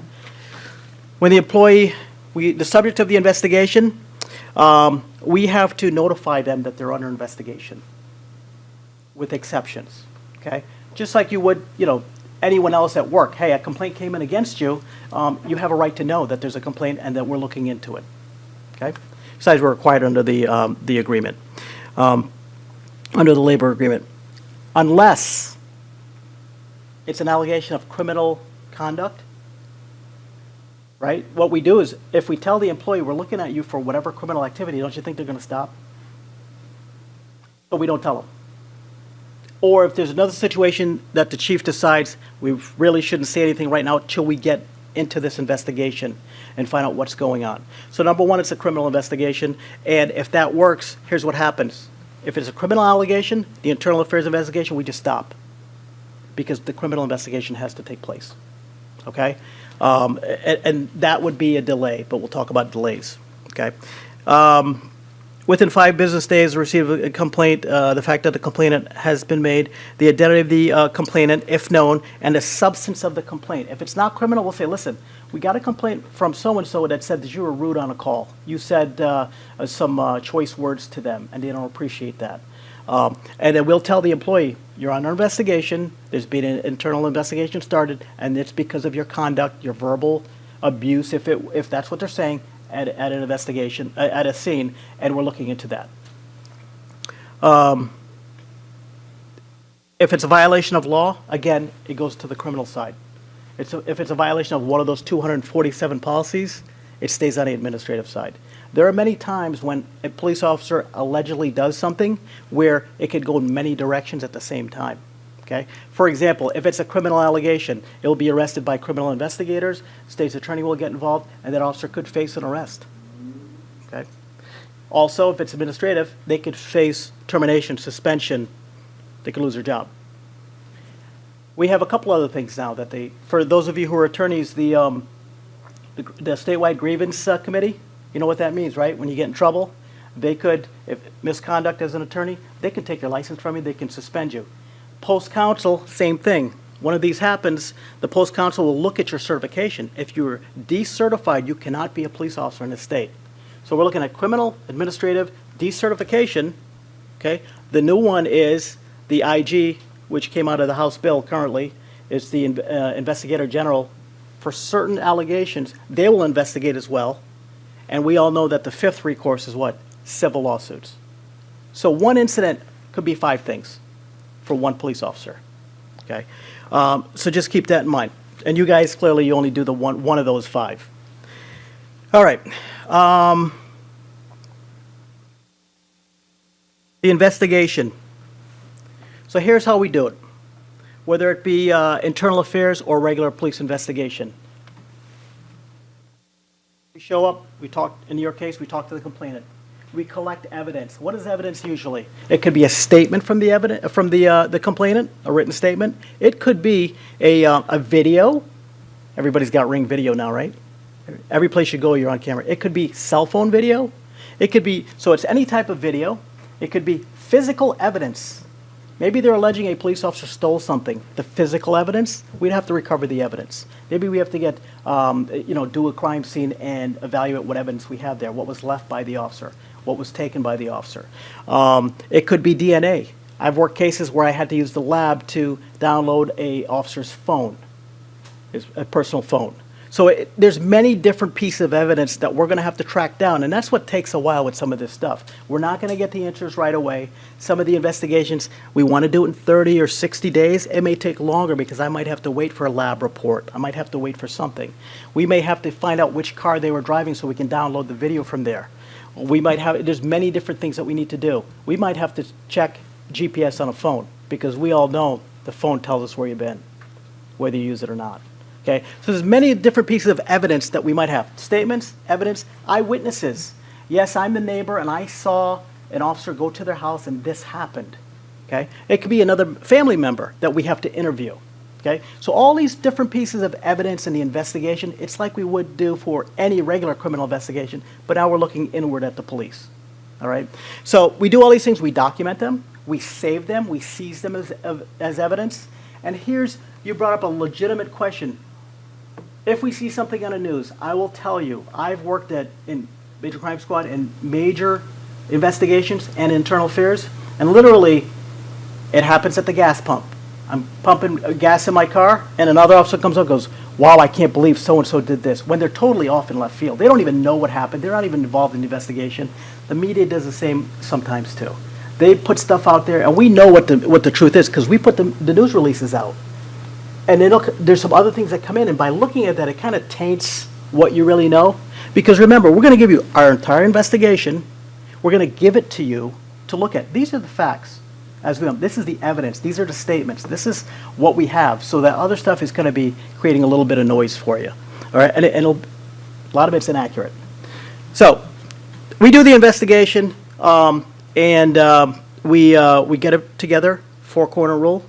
Whatever the document is. If we need to show you video or some other stuff, we will. At the end of the investigation, the investigator will come up with a disposition because they get the clues, all the facts, the evidence, they write it up. What are they trying to prove? Whatever the allegation is, and we have charges. Conduct unbecoming, it could be a charge, it's a basic charge. There's many of them that we can look at. Number one. Number two, what they do is they look at the charge and they look at the facts and the evidence, and there's dispositions that they recommend. You all will see the dispositions, okay? After the investigation's done, I will tell you what they are. Exonerated. Basically, the investigation determined by a preponderance of the evidence that the actions of the officer were justified. The officer went in, they did their job under state statute and within policy. They did their job. It's just the person that they arrested or whatever they did were unhappy with their decision that day, and they made a complaint. Okay, number one. Number two, unfounded. There was the investigation determined by the preponderance of the evidence that the act or acts complained did not occur or did not involve police personnel. Okay?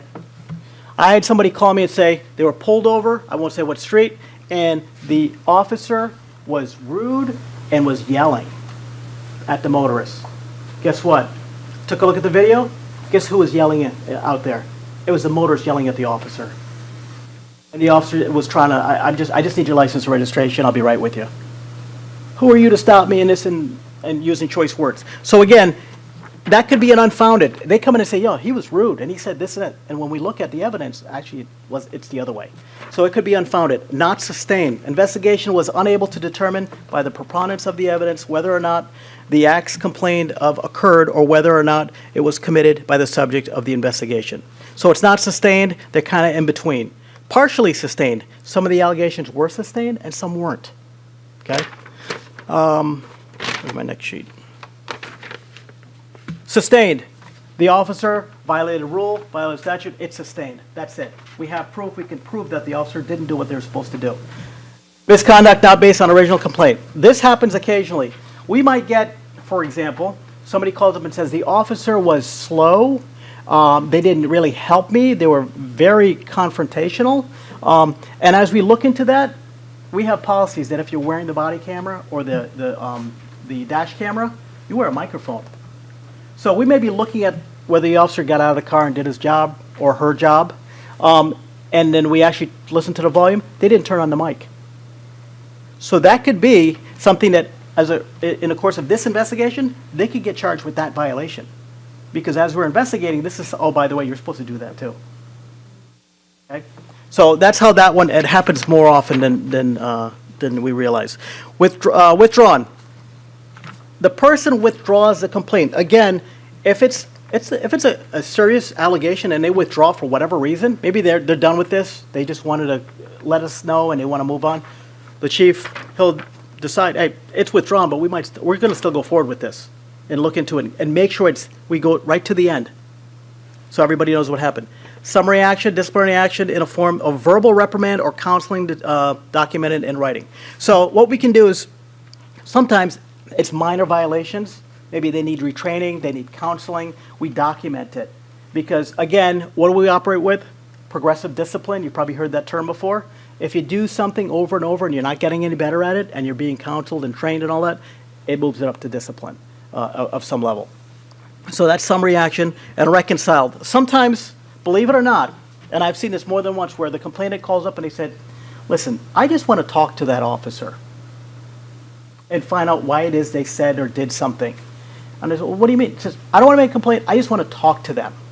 I want to find out where they're at with this because, and it legitimately, sometimes there's a misunderstanding. I had this once where they said, well, I was offended. I want to make a complaint. The officer had his flashlight on and looking inside my car on the car stop. Is that legitimate? For them, it wasn't, but they're allowed to do that for their safety. It was the middle of the night. They're trying to see how many people are in the car on this car stop. So I had a situation like that where they just wanted to talk to the officer. And after I explained, they're like, oh, I didn't even think about that. I just thought it was a violation of my right because they're looking into my car.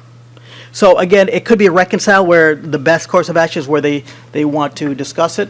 However, there's some exemptions. If it's going to discredit the agency, discredit upon the involved employee, commission of a criminal offense, that's not going to happen. They're not going to have that option. All right? So, training. We provide regular training on how to take complaints and how to process them and with the different steps throughout. We just did this in, March? We just did this in March of this year. And what we did was all of our frontline supervisors, we reviewed the complaint process, which is what I told you about, handling complaints, professional standards unit, what their function is and how they operate, civilian police review board, before we even knew about you guys. Before you all selected and you were here, we already trained on it to let them know that this is how we're going forward. And this was back in March. Loudermill process, some of you are aware of that. That's just how we, the hearing before we imposed discipline and then the imposition of discipline. So we covered that stuff. So there's a couple more things that I want to tell you about. Now, if you go to the back, you will see the form, the complaint form, which you all should have in your booklets.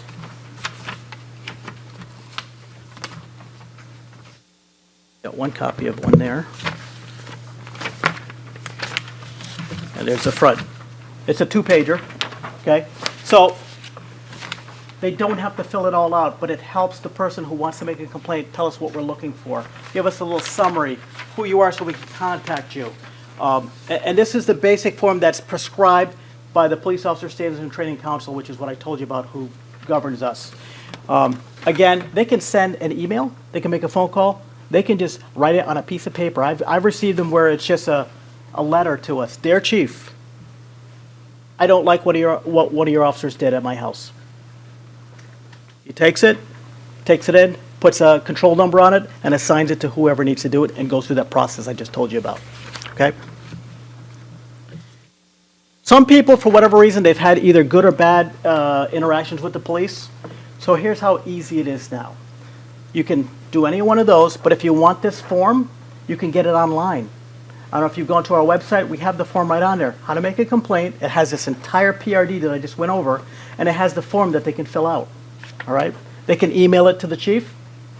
They can stop in. They can mail it regular snail mail, as we call it. Or they can go to the town manager's office. He's got them there. You can go to the mayor's office. You can go to, let's see, West Hartford Bishop's Corner Library, Starkle Road. We have them there. You can go to the Foxon Branch Library on the Britton Avenue or Noel Webster Library. We have these complaint forms, these identical forms all over town. So they never have to come into the PD if they don't want to. So we've made it that easy for them, okay, for anyone that wants to make the complaint. We're good with that? Any questions on that? I'm going to move forward. Alvin Penn Act. I'm not sure if you're aware of this, but it has to do with alleged racial profiling, okay? So every time one of our officers stops someone for a motor vehicle violation, every time, they're required to give this notification. Required. On every stop. All right? The chief said it was 5,000 stops. Is that what the number was? 5,000 stops. We notified 5,000 people how to make complaints against that officer that stopped them. If they believe, okay? It says right here, for instructions on filing a complaint, if you believe you have been stopped, detained, or subject to search solely on the basis of your race, ethnicity, ancestry, age, gender, sexual orientation, religion, or membership in a protected class, or to file a commendation. So they also allowed, if the officer did a good job, I don't know how many people are going to give them an attaboy for giving them a ticket, but it's there. Please contact the police agency of the officer who stopped you, or CHRO. They don't even have to come to us. They can go right to CHRO and make a complaint. Okay? So it gives them the option. It's in English and Spanish, and they're required under law, under that act, to give it out every time. You will see at the back of your folders, there's a form here. It's one side's pink, the other one's white, okay? On the left, it says complaint ticket. So what that is we pull someone over for, in this case, speeding. This is all fictitious stuff, so it's nobody you know, okay? Pull them over for speeding, and they're issued a ticket on the left side. See what's highlighted down on the bottom left? How to make a complaint against that officer that pulled you over and gave you a ticket. Now, you say, well, what if I don't get a ticket? I got a warning. Warning ticket's on the right. This is a written warning, which means there's no fine imposed, there's no points on your license, nothing. Again, in the highlighted part, it's how you make a complaint against an officer who pulled you over and gave you a warning if you want to make a complaint against them. Okay? If it's a, now this is a written warning or a ticket. If it's a verbal warning, the officer will give you the old-fashioned card and say, slow down, I'm not going to give you any paperwork, but I have to let you know that you can make a complaint. So they have to do that.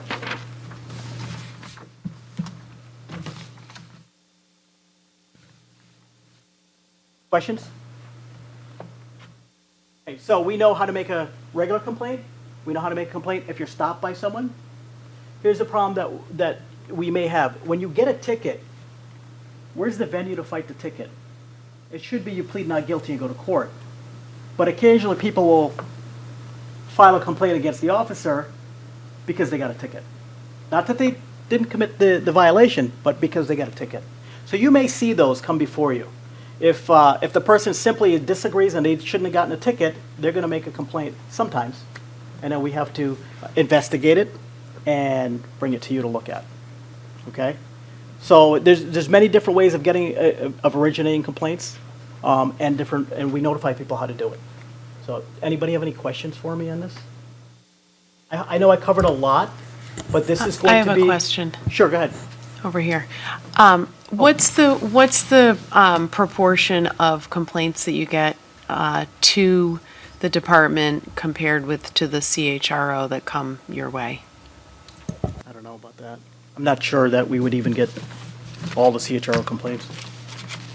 I don't have that number, but I do know, I think we have at least one that was filed in the 3 years that I've been here. One CRHO complaint that was filed. And you got the stats as to how many cases we handle here. So to be honest, I think we're doing a pretty good job being proactive, training our people the right way. The key is training them the right way. And they have to understand what we expect of them and what the community expects of them. That's huge. This is what we're all about here.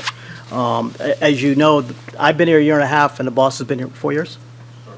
Fourth year. We're new. And the bar's up here. So, and like he said, we appreciate you guys being here because you're going to help us get better than we are. So, unless you have any other questions for me, thank you. Oh, go ahead. So last year you guys had about 11 complaints. How many were Class A's versus Class B's, more or less? What's the average? I saw that report, but I can't think of it right now. Well, we get a variety, so it's not always, the high ones. We get some of them, they're just, I was unhappy with the service, or they didn't listen to me. That's a big one. These days it's tough communication's a tough thing because a lot of younger people, they don't know how to communicate very well sometimes. And if you just stop and talk to people and explain why you're doing things, it's part of community policing. We need to explain what we're doing better and why we're doing it, and let them understand. And that, whenever somebody listens to you, that's half the battle. It really is. So.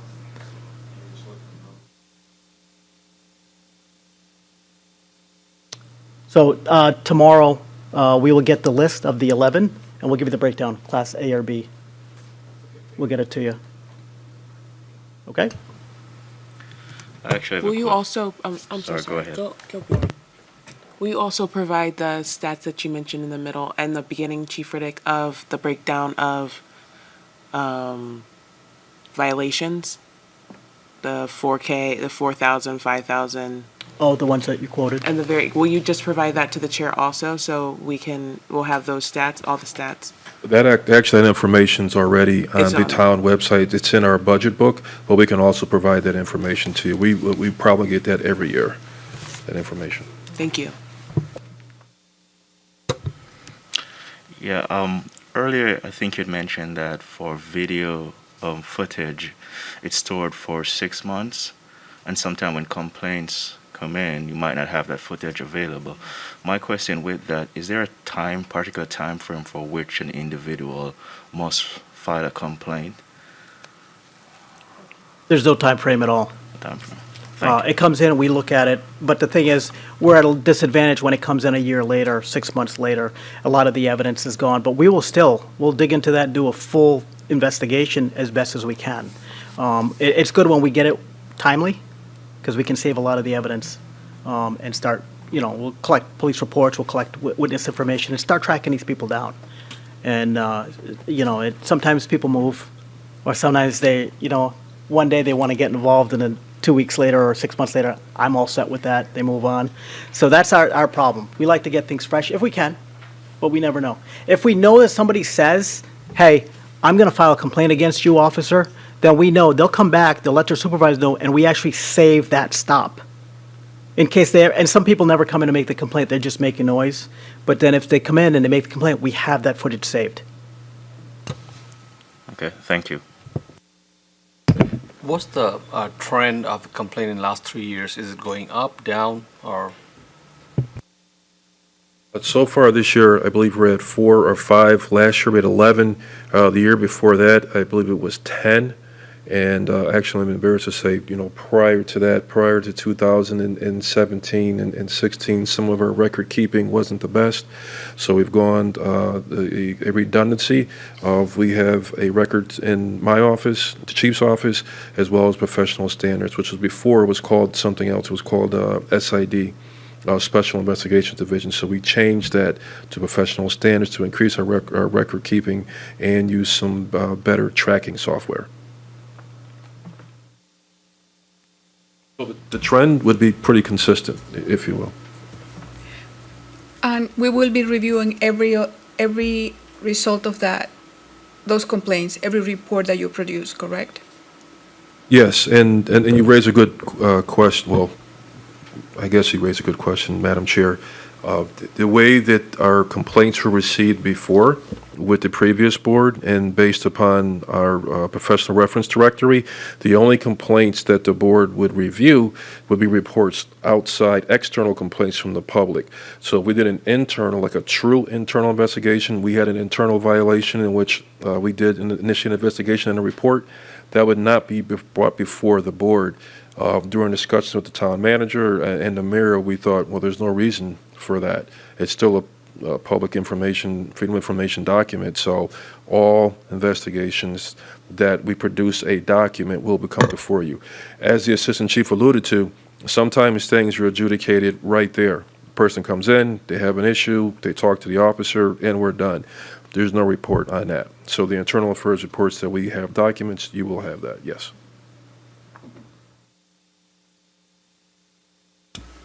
How long, more or less, does it take you to once you do an intake and investigate, to issue a report? That varies. Sometimes it can be done in a couple of weeks, and sometimes it's a couple of months. So it varies. And we will be issuing our review in writing or orally?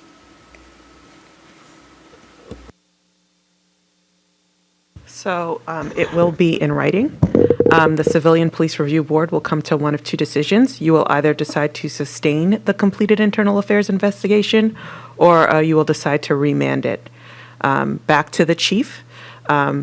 Based upon your discussion, whether you have concerns about the objectivity, the thoroughness of the report, you will have to explain and articulate in writing as to why you're remanding it back to the chief.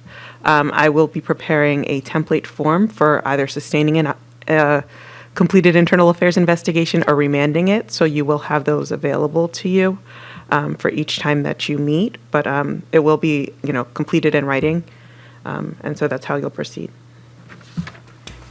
Thank you. And are we going to hold meetings regardless of having complaints to be reviewed? No, you will meet as needed. I believe at your last meeting on June 1st, you all identified the third Wednesday of each month as... I think the fourth. The fourth Thursday of Wednesday, of each month as the time that you wish to meet. And so if Sarah Pryor, who is the chief's administrative assistant, reaches out to you, Chair, and advises that there aren't any completed internal affairs investigations for you to review, you will then send a notification to your entire board notifying that there will not be a meeting moving forward. Okay, thank you. Other questions? Proceed.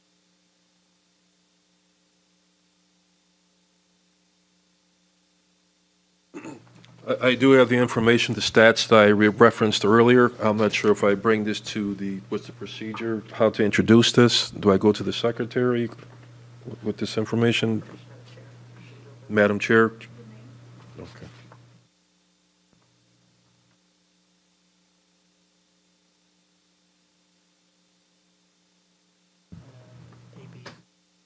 So can we review them at this time, Council? Yeah.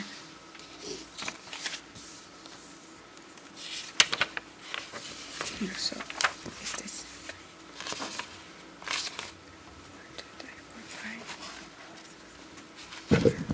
And with your indulgence, Madam Chair, if I can just add a couple additional information. I guess that's a no. In regards, in reference to,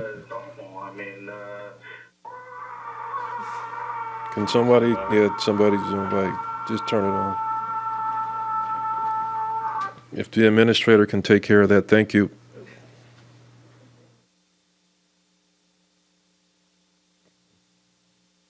Well, today's world. I forgot to mention that we integrated a social worker from Interval House with the assistance of the mayor and the town manager. So that individual works in our police department and helps victims of domestic violence. So the individual comes to the police department, reviews the cases, provides the services. We went through in-service training for our police personnel to realize the services there. The services that the Interval House does provide, security, counseling, shelter, food, a whole lot of things that are provided to victims of domestic violence. So we do have that. Prior to COVID, we also had a DCF worker embedded in the police department, and we also have a probation officer who was embedded in the police department. So a lot of services at our fingertip to cut through a lot of the bureaucracy. Thank you. Thank you. Go ahead. So that completes the material we wanted to review with you this evening. I know we have one other session that we are planning, and I believe Chairwoman Morales, we had talked about not the fourth Wednesday of July, but just for July we would be choosing a different date. That is correct. July 21st, I think we originally spoke about 6:30 p.m. Does that day still works for everyone? Yes. Yes. Okay, and it will be at 6:30 p.m. 6 or 6:30 p.m., whatever you prefer. 6:30?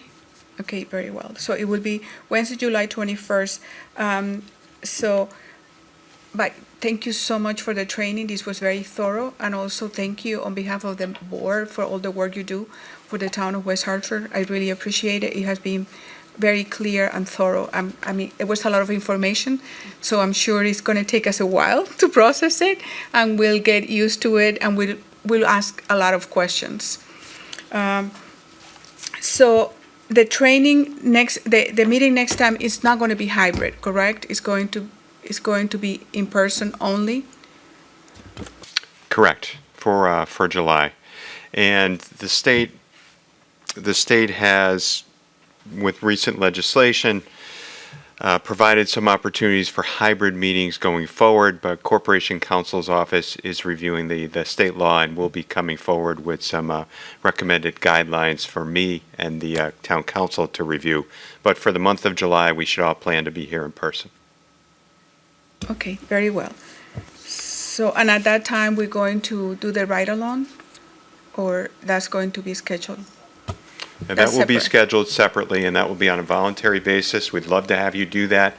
I think after our next session, Chief's office will be in touch with you to arrange for those. And we would also, another voluntary program, if you will, would be to visit a use of force simulator. We think that would be a very useful and beneficial experience for you all. And again, the Chief's office will coordinate that activity. And perhaps Assistant Chief Tara is going to speak on both of those. You have a contact number there. If you want to do the ride-along, just give a call or an email, and we'll schedule you in. Again, it's at your convenience, because we never close. But then when we go to New Milford, that's going to be a more... And again, as the town manager referenced, this is voluntary, but if I could really encourage everyone to participate, again, we will accommodate whatever schedule. We're 24/7, 365, so it doesn't matter. We can do it. I would also strongly encourage that you do utilize the simulator, the police force or non-use of force simulator to understand some of the training and just to get a feel. That's all. Not for any type of bias or anything else, just to have a little feel. So when you go through and you read some of these reports, you have an understanding. That's it. You have the understanding of real life experience because you've lived that, but you haven't had a little bit of the other side of this. So that's all we're looking to provide for you. Yes. So we specifically call you, Officer Terra, we call you Chief Terra. I would prefer through you, Madam Chair, if whether we go work through the secretary so we can keep this official, and then we have a paper trail, if you will, and then they would coordinate with Sarah, and then we would go back, and this way you can be kept in the loop as to who's doing what, when, where. And one piece of information I neglected to mention, when it does come to the simulator, we would prefer that to be a group. We are at the beckoning call, and we're calling in a favor. To go to another town, so we can at best maybe 2 sessions of a breakout of 2 different sessions. That'll be awesome if we can coordinate that, and that would definitely have to be coordinated through the secretary and through you, Madam Chair, with your permission and assistance. Okay. What would be the best day to go for the simulator? Monday through Friday would be best for us. This way, we're not indulging overtime on the other organization that's assisting us. And we will, if you want, we will provide transportation. I don't believe that's a gift. I don't believe that's a gift at all, but we will provide transportation if needed. This way it'll be easier for us to coordinate to and from. Go ahead. Question regarding that excessive force simulator. How long is that? Since you said you want to break it down to 2 sessions, correct? Yeah, we're thinking 4-hour blocks, but it should not take 4 hours. If you're done sooner, we could probably break the group to 3 and 4, well, plus the alternates. So 2 groups of 5 or so, we could be out there. So it should not take you the entire day. But if you feel you want to stay longer and go through a few more scenarios, we can accommodate. Thank you. Yeah, I don't want. Okay. Thank you. So.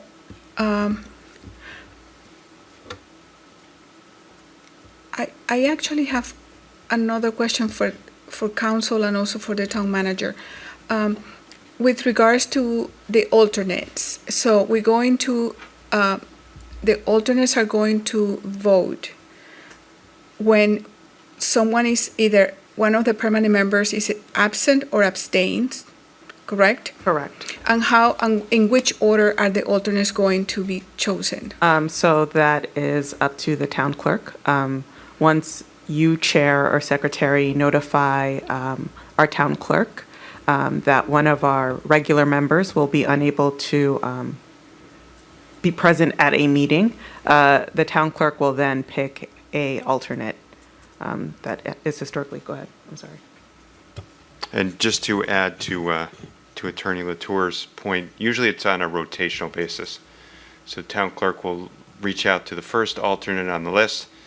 If he or she is not available, then move to number 2 and number 3 if needed. And then next time around would reach out to the number 2 person. So just on a rotational basis. Okay. Thank you. And Madam Chair, I'm sorry, I had disconnected the line. I heard from our meeting moderator that she locked the meeting. We apologize for the disruption earlier. If we do want to continue the discussion much longer, I would recommend that we reconnect. Anybody has any other questions? No, and I would also like to thank the town manager for providing dinner. It was very nice, and it was delicious. Thank you. Chair, Okay. I believe you have one member who has. Okay. Yeah, I have a question. In terms of the ride-along, is it recommending that it's done after the second training, or it can be done prior to that? It doesn't matter, but my recommendation would be after the second training, because I think it provides you more of a perspective, and once you go through, you can answer and ask questions along the line. I think it's very helpful after we finish the training. But if that doesn't work for you, again, we'll make it happen whenever is convenient for you. Thank you, Chief. Anything else? Okay, absent any objections, I move that the meeting be adjourned. Very second. Okay, hearing no objection, the meeting is adjourned. What time is it? 9:03. At 9:03 p.m. Thank you, everyone.